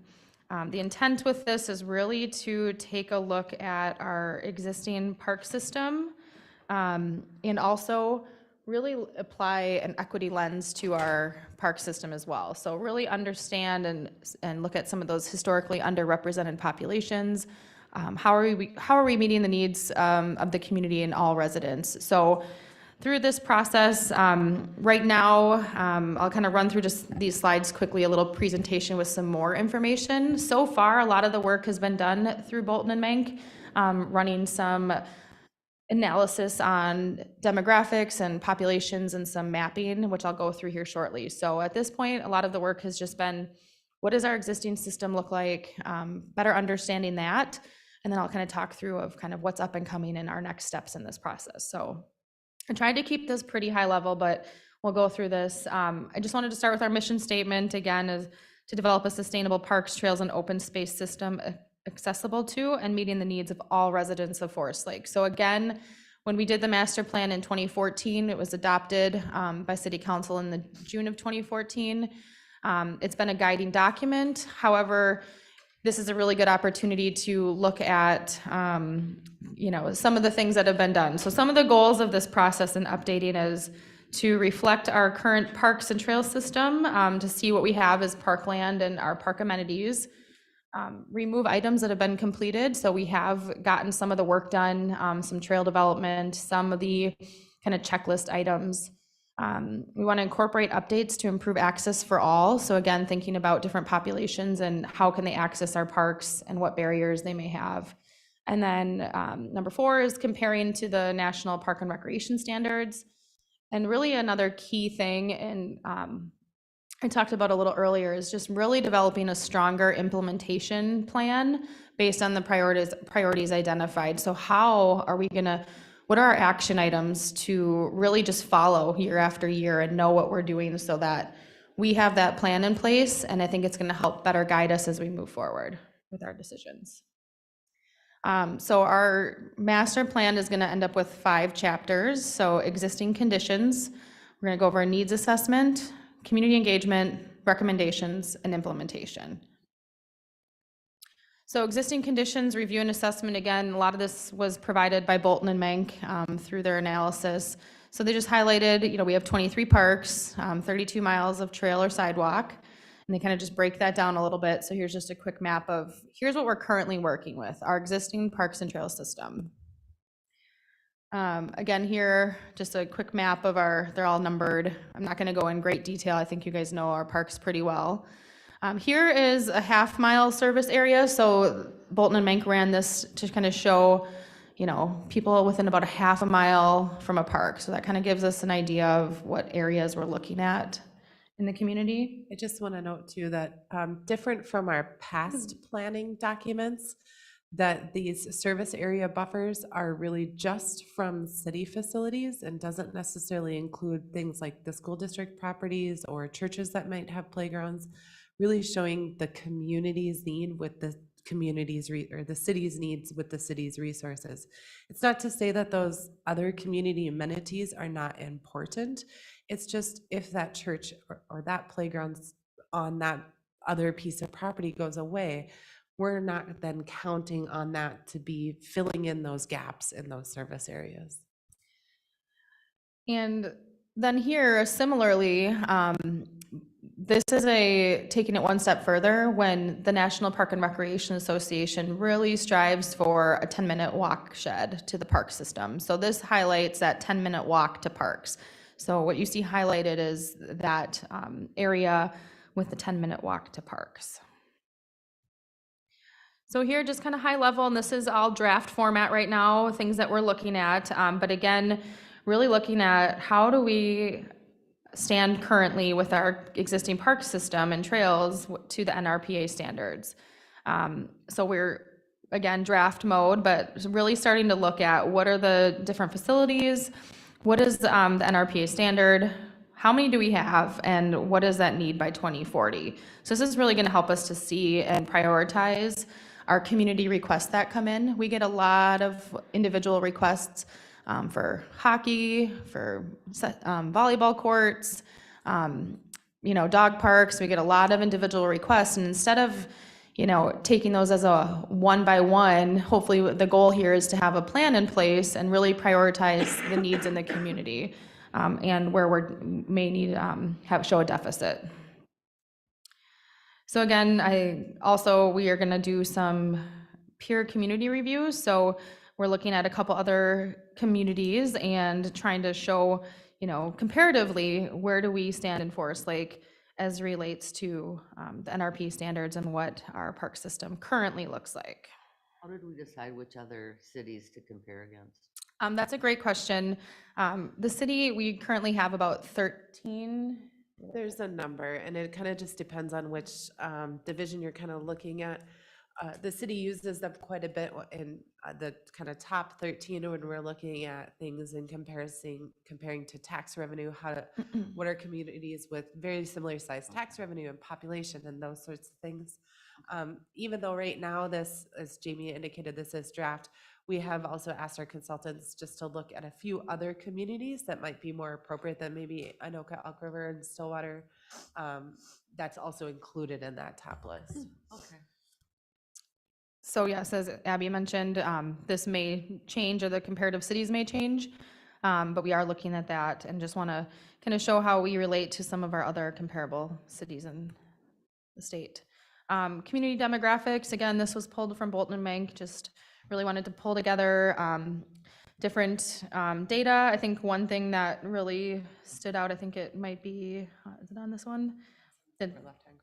Yes, so one thing that we thought was really interesting in this is that 25% of our households have one or more persons with a disability. So that's a quarter of our population. So I think that's a really interesting statistic as we really talk about access and accessibility. And as the work that we're doing, improving access and accessibility in our parks and making those investments, we have a significant population of individuals with a disability. So it's helpful information to really drive our decision-making process and prioritizing our work. And all of this information will be shared again. This is just high level tonight, so I'm gonna keep moving along. So again, mapping demographics, it's just kind of, this will be included in the plan, but just this one's on age. So it shows what percentage of the population based on age. I'm gonna go through these kind of quick, just in respect of time tonight. Income and transportation. So you kind of see up in that left quadrant there, 36%, and then the 25%. That one, Abby, was that percentage of households without a vehicle is at 25%. So up in that corner tells us, you know, people may have a transportation challenge to get to our park system. Again, the disability, so this kind of breaks it down a little further as to where that, depending on, what disability they have, race and ethnicity. You make some allowance for, I mean, you look at the area with the no car and the higher disability amount, and you know that we've got senior living facilities there. I mean, do we take that? We must at least acknowledge that, right? This is just mapping straight demographics. Okay. Do believe as the introduction to this section, it does, have kind of that blanket statement that each of these neighborhoods do have, maybe certain areas or factors. But really what it is showing, and if you kind of just slide back through those slides again, that upper northwest corner is really an area that is income, transportation, disability. We've got a number of factors up there that are rising to the top versus some of the other neighborhoods. Now, that being said, that does include Forest Lakes, some of Forest Lake's oldest neighborhoods too. So there might be some of the factors that are occurring there. We talked a little bit about recreation demand, anticipated growth. Obviously, we know we're a growing community and plan to continue to grow. Our population is currently around 21,000. One thing, another keynote we thought was really interesting in talking amongst staff and with Bolton and Menk, that 6,000 workers commute into the city and work into Forest Lake. So while we have our population, we have to really think about that as another factor of what's the impact on our parks and trails system if people are coming into Forest Lake. We also talked a little bit about the school district and how it's the Forest Lake area school district. People are coming into Forest Lake from other communities. So just interesting things to think about as we're talking about the impact on our parks and trails. We really go off of our population, but one could argue that we are serving more than that. Again, here's just some more mapping just to kind of help us understand as we move forward in this process and start writing recommendations and the implementation, which is coming up in our next steps. But again, just to kind of focus in on different areas and populations. So that's, again, a lot of the mapping just so we can really understand our community a little bit better, where certain populations are, and take that information as we move forward. We've also participated in some stakeholder engagement thus far. So I think most of you or some of you saw us at Arts in the Park on June 28th. We had a really large turnout. We had a QR code where they could scan and take the survey. We did have another map where they could write comments on or circle their favorite areas and destinations in the community. And then where we got the most participation were a sticker board where people could put stickers on their favorite activities, so we can really understand what the community likes. I found from that process it was really helpful to just engage in conversation with the community, and we took some notes from that as well. We've also had with this QR code that got sent out on our social media, Facebook page, things like that. So we did get 324 participants in that community survey. We have previous survey results. I think that was from like our 2019, and even through some of the Belts master plan process, we did get some information there. And then I worked on some focus group activities, trying to target different populations and groups of individuals to get different perspectives on what makes a good park, what do they like about our park system, trail system, what are their barriers to access, where do you go if you're not in Forest Lake, what are some other parks and recreation amenities you visit. So it was really helpful to take that information, again, as we write recommendations in the future here. And we did make an attempt with the renting population, had very little response from that. But I did get I got 73 responses from the Link Leaders group at the Forest Lake High School. So really good information from our teenage population. And then the Pickleball Steering Committee had a variety of backgrounds and experiences within the recreation world. So trying to really reach out to areas that would help us as we move forward. So again, this is just some key takeaways, but the dog park came up in the water feature, and playgrounds, pickleball, a lot of the walking, biking trails. A lot of people just really want places to gather and hang out. So more things to do. And some of the biggest barriers currently we are aware of, they just don't know what's available. A lot of the teenage population is their lack of time, and more requests for activation and programming in our park system. So recommendations and implementation and prioritization. So this is where we're at. I know you guys really helped with, and I'll talk more in a minute here, doing the park inventories. So we've assessed our current park system. What do we currently have? What condition is it in? What needs to be replaced? We heard from the community. We're really understanding our demographics. So now Bolton and Mank is in the process of just writing some draft recommendations from all of this information. So they're going to provide some recommendations that will be released Thursday, the 20th, and they'll be sent out to commission as well. So you have an opportunity to review all of those, add, change, modify, make suggestions on what additional you would like to see. And that will come before us in our November 15th meeting to really have conversation about those recommendations. And we didn't get to the implementation section yet, but that is also forthcoming.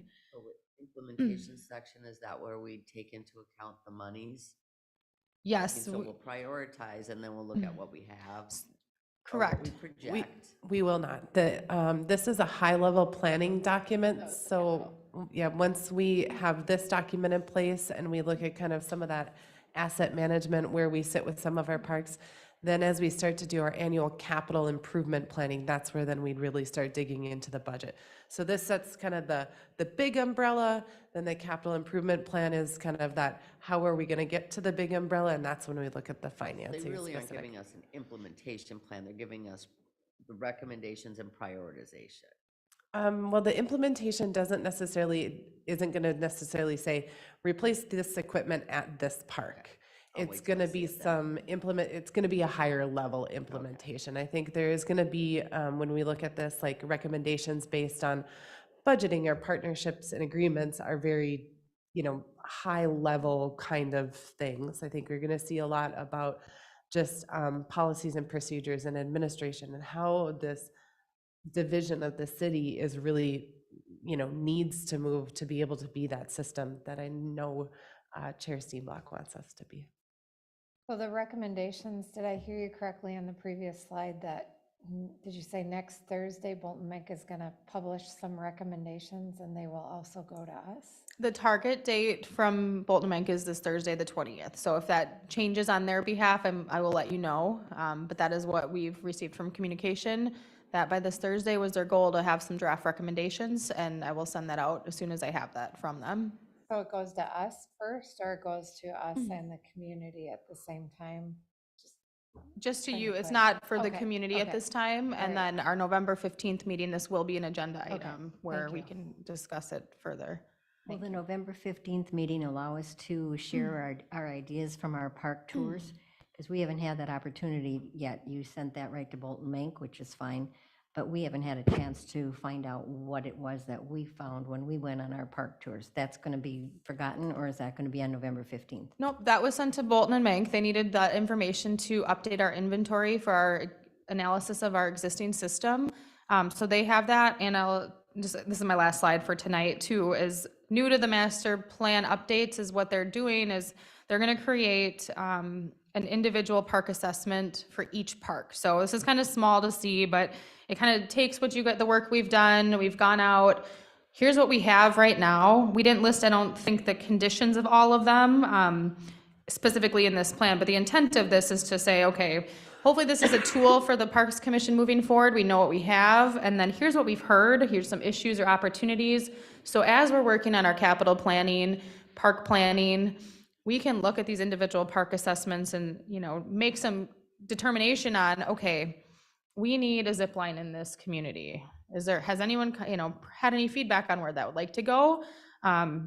We can take into consideration, these are just kind of right now, all the feedback has been kind of put here as a placeholder, but we will have an individual park assessment for each park so that it can help us guide our decision-making moving forward and where we're gonna expand our park system within the parks that we currently have. And I apologize, I have to leave, but would we be able, or maybe did you get, if you set up your correct email, did you already get this information? No.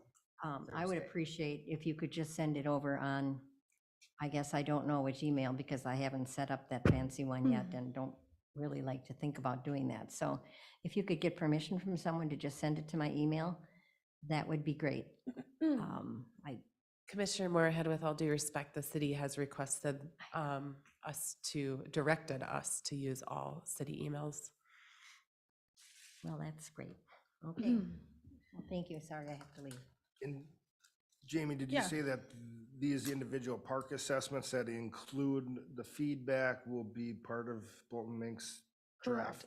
here Yes, come up? correct. So this will be, I believe it's in, I think we'll get what we're looking for. yep, it's an attachment at the end of the plan chapters. It's attachment A, B, or C, and it'll list all the individual parks, all the feedback we've collected, existing system, just so we can, as we start building that capital plan, we can really look at what do we need for each park and then put it on the plan and then be moving forward. And I guess my last comment, just to really reiterate, is really the goal is to develop, like Abby mentioned, I didn't get to say it before, but this is some of the work that the Parks, Trails, and Lakes Commission established in our 2019 process of really trying to classify our work. Our recommendations are going to be built on these buckets that we've established. I think it really organizes our work. So I just wanted to make a note that this is a result of our work we did in 2019. I sent them over that whole spreadsheet of all of the feedback we got at that community open house.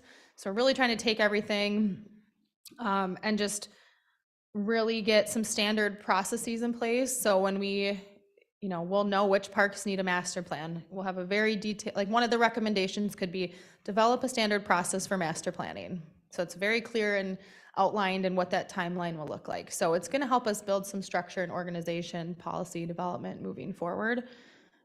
So I think one of the biggest challenges we have is those individual requests that just come in on a regular basis. And in lieu of a very detailed 10-year plan, how do we handle that? So I think annually we'll be able to really look at those individual requests and say, well, this is our plan for 2024. Where can we fit this into our park plan? And then we'll get there with. I think I'd also jump in just about the whole budgeting issue because has been a discussion within council. We're trying to work on developing a 10-year plan for the city as a whole and align budget resources to that. There's a placeholder in there for parks. Yes, it was $50,000 next year. We pulled back on a lot of things given we do not understand the impact that the property tax increases are going to have. And we didn't feel that's reasonable for them to pile it on, so we took a step back. We really focused on cost of living, increases, our contract settlements, and then 2 to 3% increase in cost of goods and services. There's a placeholder in there for parks. There is a commitment to parks. At least now, we have an election coming up and we don't know what will change there. But as we have these conversations and you guys express concerns, yes, it was in the strategic plan. These are the kind of actions that feed all of that and allow the city council then to be able to map out a plan to fund this work over the course of that 10 years. Like we're doing with everything. So. Thank you, Councilmember Byström. There is a lot of that work being done right now, and that includes staffing for the whole city across that 10-year financial plan, all the needs for all departments. And this, frankly, this is a new exercise for the parks because we haven't built out, it's been the same things on the list, and we are getting to some parks that do need to get on that replacement cycle, which was one of our strategies we identified. So I am very hopeful that we're getting there. I think we're taking the right steps to provide some really good data on our need, and I think that will help drive some of the decisions, not only for ourselves and what we're going to do and where we're going to invest and what we're going to invest in, listening to community needs, but again, also hopefully in the next couple of years, continue to advocate for funding certain projects or in general the parks. Are we investments. differentiating because of the master planning, when you look at some of the maintenance items with these parks, they should be kind of like regular maintenance things versus having to wrap them up into a master plan. Are we making that differentiation between day-to-day or kind of simple maintenance versus what should be on a master plan, and making sure that the simple, basic maintenance gets done? Yeah, and I think we can elaborate further, take a look at any recommendations you specifically want to make or consider regarding maintenance. But maintenance, yes, there's definitely the day-to-day tasks of mowing the grass at our city parks, making sure equipment's, safe and there's no deficiencies, all the parts are there. If something's broken, it's replaced. And then as we plan for new developments, redevelopments, really need to factor in that long-term maintenance plan. There's also maintenance of athletic facilities. That's definitely different than the kind of the day-to-day. So, but we can certainly build recommendations, even if it's developing maintenance standards, park inspection plan, things of that nature. I So. just know that some of those things, because I see the progress on the note here says that the commission, the review of the existing park inventory and conditions was part of that. I just don't want to see some basic maintenance get bogged down into a master plan update and be neglected. I 'cause think there we was some of definitely that. recognize that there's some parks that need a master plan. There's most of our parks just need regular maintenance, regular routine, and that's part of, after this, then really getting that asset management system in place that then can fuel into the capital improvement plan. I do want to just note for the record, I double checked our schedule. It looks like the release for your review of the plan won't be until November 8th.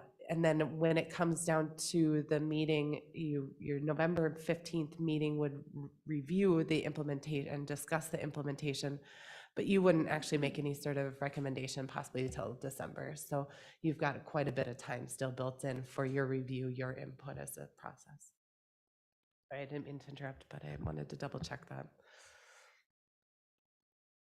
So just one other point of clarification, and this gets back to maybe something Kathy said. I was trying to find the outcome of this, and I couldn't find it on the meeting minutes, but on the September 19th meeting, when you look at the supporting documentation there were, Patrick mentioned park positions on the video, so then I went back and looked at the supporting documentation, and there was a request for a park superintendent and maintenance worker. There is also in programming and operations as Okay, well. So okay. within the first maybe month or so that I was here, I was asked to develop a 10-year staffing plan. Just as a reminder, and for folks that don't know, in addition to kind of park and recreation development, also economic development, planning and zoning, code enforcement, and maybe someday building inspections. There's a lot in community development. That 10-year plan did address not only somebody to really help with kind of the park development, park planning, kind of helping kind of keep that development schedule and review going on the internal side, but then also assistance in helping staff commissions. So somebody that can maybe be doing some of the note-taking and minutes to take some of that administrative function off of Jamie. And then also somebody to be able to help with just some more of the programming kind of events. So there are staffing proposals. The only staff proposal that's been is currently sitting in the budget is for a community development admin, and that person would be somebody that would attend the meetings and help with some of the just basic administrative functions of this commission, just getting your packets out and doing minutes that can really free up some of Jamie's time to be doing some of this other stuff that arguably is more important. Not to say record keeping and minutes and agendas and packets for this commission aren't important, but kind of keep at a higher level. Thank you. Yeah, and as you, put some thought to our current system, just one last note is we are going to continue to develop and grow. And I think the whole other bucket is, those new developments, new parkland that we can acquire, and really getting creative with different amenities in our parks and trails system as we expand and grow.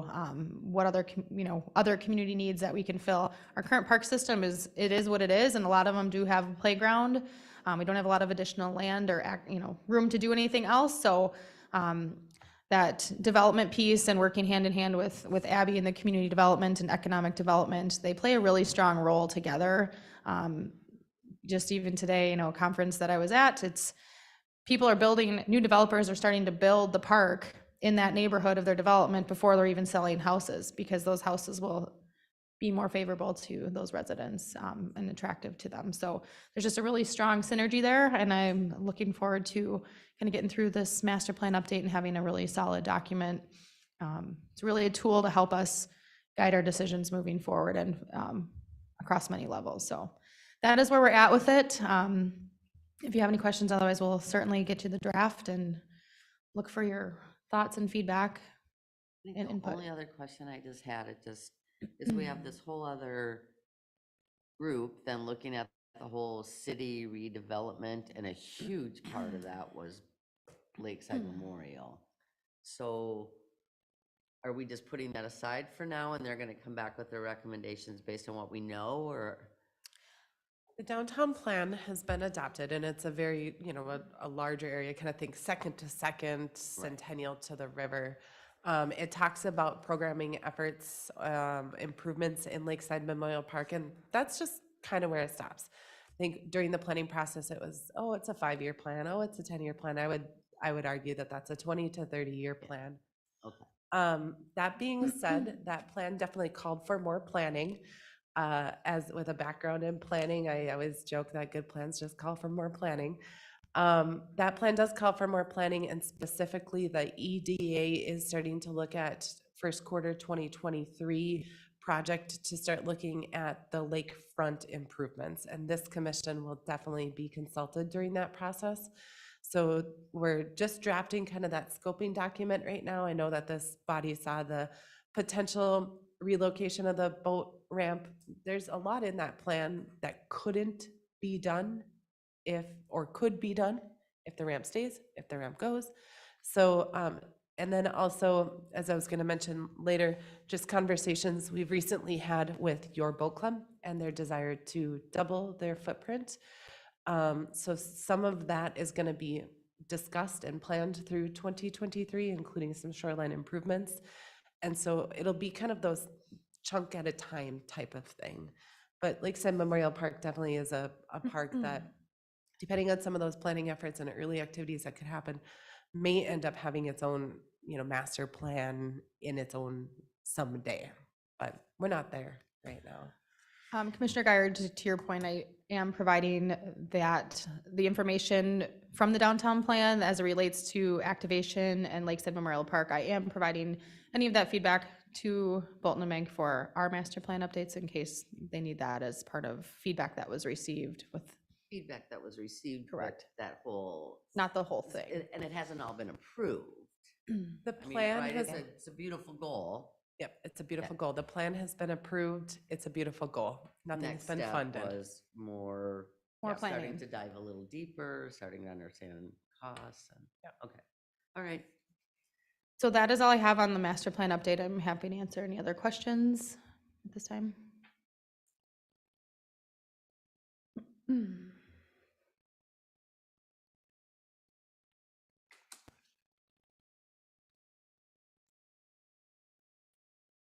All right, if there's no other questions, I will move into our last quick discussion item tonight here.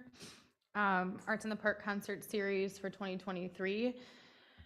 So just as you guys know, we typically have this conversation, but it's usually in the spring, and I'm really looking to get a big head start on our concert series for 2023. At the end of this past season, commissioners were advised to send any feedback to myself regarding groups that they saw this past summer that they liked, that they'd like to see again. The goal here is to really get a final concert series lineup by the end of this year, approved at our December meeting, so that we can leverage our concert series lineup into some sponsorship opportunities for our concert series for 2023. So with that, I just wanted to at least start with a discussion tonight. We are not in a new contract with Woody McBride at this time. However, he did send over some preliminary recommendations. Just wanted to open the floor for any quick comments, discussion. Oh, I'm sorry, I didn't mean to hit that button. button there. Regarding a proposed lineup for 2023, and I'll just talk through this really quick here. Some of the feedback I received, obviously, we've gotten our best attendance from the Johnny Cash Tribute Band and Chris Cruzy, which is proposed again for next year. So would like to hear feedback to see if that's something you guys are interested in. The Riverside Rockets, which I think you're going to be excited about. Councilmember Bystrom's been advocating for this. It's a Forest Lake resident, former resident. Oh, okay, I didn't know that one. But I recommended the Riverside Rockets. I tried last year, but it just was too late in the season. So I think they're going to be a great addition to the concert series. And let's see, Ladies of the 80s, that was one we tried to get in last year as well, just it didn't work out with budget and timeline. So I thought that was something new and different. The Sean and Ian Akamoto, they were our only rain out weather cancellation from this past year. So they would be slotted in for our 23 series lineup. The Memories, I think, was a really good feedback from this year. So a lot of requests to have them back. And I would say, I think the rest are new. Samantha Grimes Band would be new, I guess a Forest Lake resident. The Our Country Gals and the Solo Artist Showcase, I think is just a few different solo artists that would perform that night. And I don't believe we've had Hurricane Harold yet. So at a quick glance, just if you have any thoughts or feedback, what I'd like to do is come back to our November meeting with a more finalized schedule with some dates and budget associated with that. And like I said, I'd like to have a final adopted, approved concert series by the end of this year. So if you have any thoughts, open to any initial discussion. Thoughts or comments? Comments, thoughts? No, Okay, No, I like it. Keep I'm gonna doing go that. look some of them up. that's what I need to do too. Overall, you kind of feel like this seems like we're on a good direction, some new faces, some returning. One thing is there a kids programming or one of these for geared towards kids? Normally we do a family night type theme. So great question. We would do 2 kids and family nights. And what we did last year is we incorporated some kid-friendly programming from about 5 to 6:30. And then we still had the band perform from 6:30 to 8:30. So we would pick those dates and select entertainment that would be family-friendly for that evening portion as well.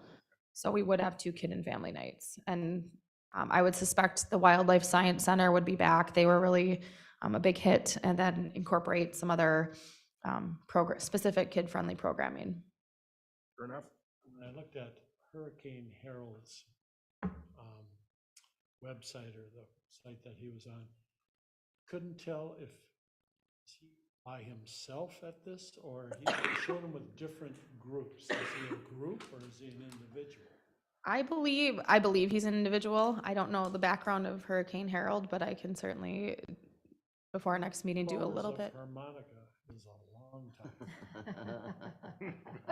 Is that what he is, harmonica? Yeah, Oh, gosh. You mean for him or us? I think we're all concerned. I don't think he can make it for 2 hours.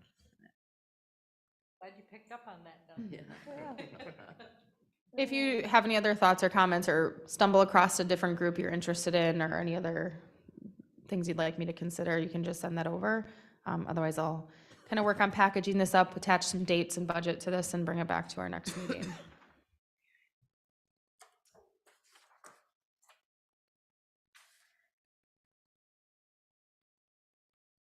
All right, so we're on to number 8. Number 7. Are you, staff updates? Sorry. I guess I don't have any further planned staff updates this evening. I just have a couple. The city had entered into a contract agreement with Comfort Lake Forest Lake Watershed District a number of years ago to do some shoreline restoration work, replace the aerator in Shields Lake Park. We've recently been in conversation with them about extending their shoreline work. Staff had said, yeah, go ahead, that's great. It was the exact same plan as they were doing. They just wanted to go up the stream inlet that heads to the northeast. As it turns out, the existing agreement didn't account for the storm or the stream inlet. It only accounted for the shoreland of the lake. They've asked for an amendment. Because that work was already scheduled, that amendment, and we didn't substantially think that there was any sort of change to the agreement. It's just an exhibit to show that that work will extend along the stream.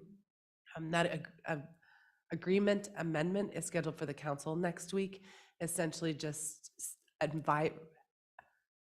editing that exhibit that shows that they'll be doing the work along the stream. So it's just an FYI update for you. Another one is your boat clubs. So your boat club's contract expires at the end of next month.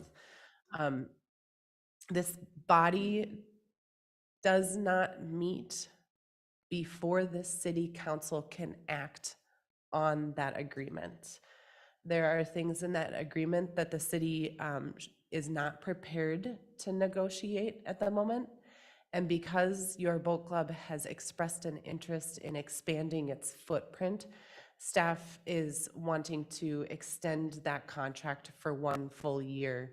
I understand that this is another one of those circumstances, Commissioner Geyer, where communication is really important. At this point, we're going to bring that contract, it's an agreement extension, a 1-year agreement extension to the city council, as to just keep our existing contract, our existing fees in place. There would be that 3% clause. I recognize that that might be slightly underfunded than other communities, but I do believe that there's a great opportunity for a lot of dialogue with your boat club as they look at expanding, as we look at potential improvements in Lakefront Memorial Park.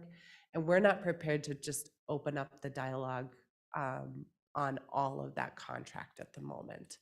I'm happy to talk with anybody, or that agreement at the moment. I'm happy to talk with anybody about that, but staff is recommending that the council just extend that for 1 year. Apologize that we didn't bring that back before discussion before you, but at the moment there's some concerns of opening up the dialogue on that agreement. So you're saying it'd be, keep it as it is for 1 Keep it more as year. it So Correct. they won't be, you're not gonna start conversations for this contract for adding additional slips? Nope, exactly. Correct. We're not making any changes to the agreements before there would be any discussions about expansion and EAW and whether or not we have enough transient slips and, oh, maybe we want to have a fishing pier attached to, none of that. It really is just giving us time, them time, Yeah. to really start to look at what are some of those conversations that need to be had.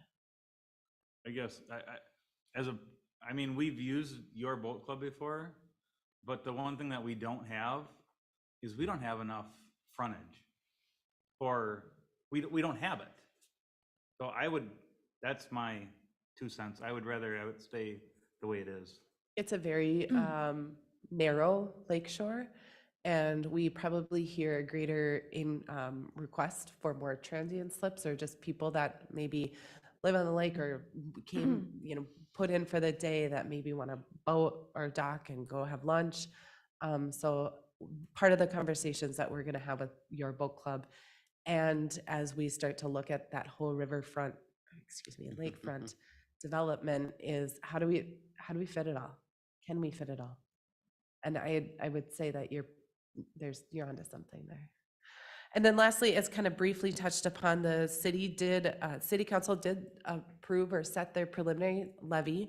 I think it was in September, if I remember correctly.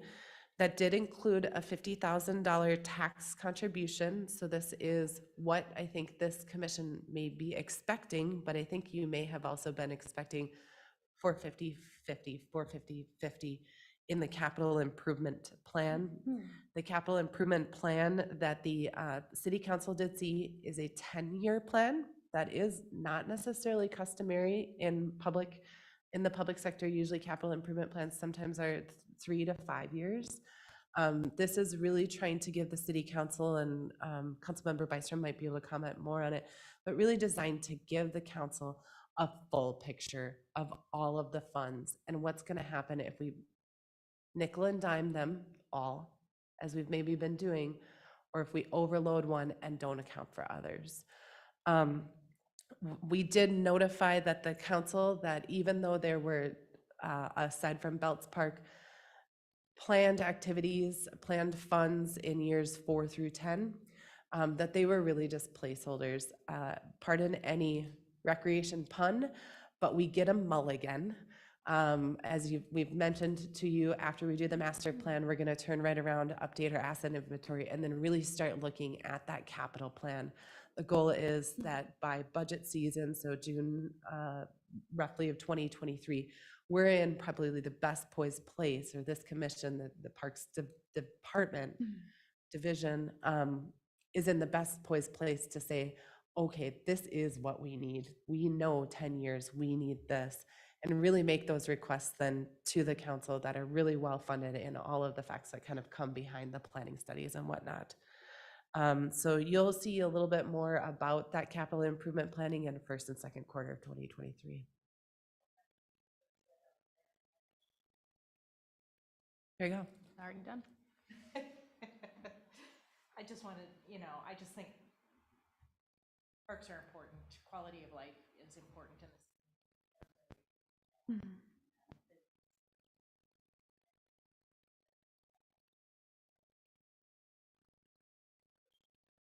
Be a part of it, but. Maybe in a different capacity. There's a vacancy on this commission, I hear. Or maybe a vacancy on this commission, I hear. Any other staff updates? No. Any commissioner updates? Oh, I have to ask the question. Probably the same The one I'm gonna Bayview ask. guy, we made recommendations a couple of times that we do something for this poor man. He lost the trees, and so we said, I thought in the fall, then they were gonna maybe do some plantings, and of course, nothing's happened. So I'm just feeling like maybe he and we got blown off on that one. Do you want, so the resident next to Bayview Park has been recently in communication with the city. He has some ideas of what he'd like to see there, some draft plans that we're waiting on from him to be submitted. He understands that we just don't know what to put there. It's not a matter of if we're gonna do it or not. We, from the commission standpoint, do want to have something there, working with him on what is best suited for that park location, the soils, all of those factors. We just haven't come up with what is it that we plant there.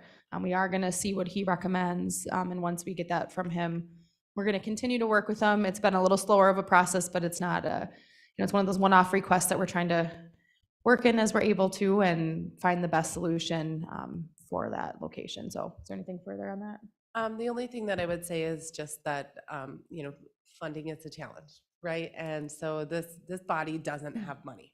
You're an advisory body. There is money out there that you can recommend using. The matter hasn't been brought to the city council. We've advised the property owner that it wasn't budgeted this year to be doing work in that area. And so he is understanding and knows that we are working internally to try to get coordination and cooperation to get something planted. The homeowner knows that, and it is on our radar. It hasn't dropped off. This recommendation of this commission hasn't dropped off. It is just something that we're trying to navigate through in light of not having a budget for it. Well, maybe in the future, when these come forward to us, we should just redirect them back to the city council meetings and the open forums at the city council meetings. Because Yeah, 'cause we it don't have a feels- budget and it we don't feels have bad any. that we, go one way, but we clearly had no, we just don't have the power of the dollars Yeah. to move it forward. Yeah, So, I so are definitely we think it wasting their can. time by saying, come here? Yeah, I agree. I think we should just redirect them to the city council meetings. They can talk to them there, or we can come, I can come, the chair can come to the city council and say, this person came and we recommended this and this and this on these dates, so. Seems like it's, because we talked about this as being a replacement of, it's a maintenance Maintenance issue, item. and it was a replacement of what was removed there, and I thought we had plenty of maintenance budget money, but. I will say that typically we do have maintenance budget. This year we learned, as kind of surprisingly, we had an outstanding contract that there was a clause that cost the city more than that was anticipated. It came out of the maintenance budget. So where traditionally there is maintenance funding available, this year there was not unexpectedly. We are looking at that maintenance budget and how that will kind of get used in the future, to see that maybe some of that can be kind of dedicated to maybe maintenance of the parks for equipment replacement. Those are things that we're talking about for 2020. Is there not a maintenance item in the parks budget? There is, yes, there is. It has been uniquely used and being reviewed of how we keep using it in the future. Interesting. Back to Karen's point, then I definitely would like to see that budget and see where the money's going, because uniquely used is a very interesting term. Well, so this is what I'll say. There's two separate divisions. There's a park programming budget, which is Jamie's budget. And there's a park maintenance budget that sits in Public Works. $50,000 a year of Public Works maintenance budget is all that there is when it comes to parks maintenance. Some of that funding has been used to do some beautification efforts in parks or downtown. We're reevaluating whether or not that is appropriate. Typically then funding that was available would be used to do things like the improvement in Clear Lake Park last year. So there's been just some challenges in where that money sits, how it gets used. And so we're reevaluating that right now. The budget is a public document, but it isn't necessarily something that is like, we can provide this data to anybody who requests it, but it's not necessarily something that you would be able to dictate how it gets spent. No, absolutely, but understanding how it's being used would allow us to make recommendations to city council that it gets used differently. Yeah. It is something that in the onset of me being on this commission, we used to get regularly, and we haven't seen one for quite some time. Yep. And just to reiterate, that $50,000 in the park maintenance budget is when playground equipment breaks, that's where that's funded through. Typically in the August, September, we look at what that fund balance is for the year. We've done the Clear Lake project, we've done Bay Park, so we have had some involvement in how that can be spent. As Abby mentioned, this year, unfortunately, we don't have that due to that unforeseen expense coming out of that budget. But otherwise, that is that fund balance that we typically have some contribution or involvement in. I guess I'm gonna ask you another question regarding the Bayview thing. So that we would have saved money if they would have just trimmed the trees over at Bayview. Yeah. That is correct, and we are working through how we process maintenance requests. It is a little just challenging. You are a commission that oversees parks, trails, and lakes. Programming and development is in field. Maintenance is in-house. Maintenance is in field. When we make requests for maintenance, being specific in those requests, I think is going to be important. But it is ultimately up to our Public Works Director and the Parks Department of how they maintain something. But you are correct. It would have cost. There wouldn't be any installation necessary. Additional planting costs if those trees were still there. So the only thing I had, and maybe we can put it on the November 15th meeting, we haven't had an update on Castlewood in the clubhouse and what's going on with that empty vacant building. And then just a recap of the golf course this year and how it did contract-wise. Yeah, I just got an email on that yesterday, the report, so I will get that on our November 15th to put that together for you guys, Castlewood updates. Their season is closing tentatively October 30th, is what I found out yesterday, so. Do a motion to adjourn. So moved. Second. All in favor? Aye. Aye. All right. It's always the easiest motion, isn't it? Council can never make it There's silence.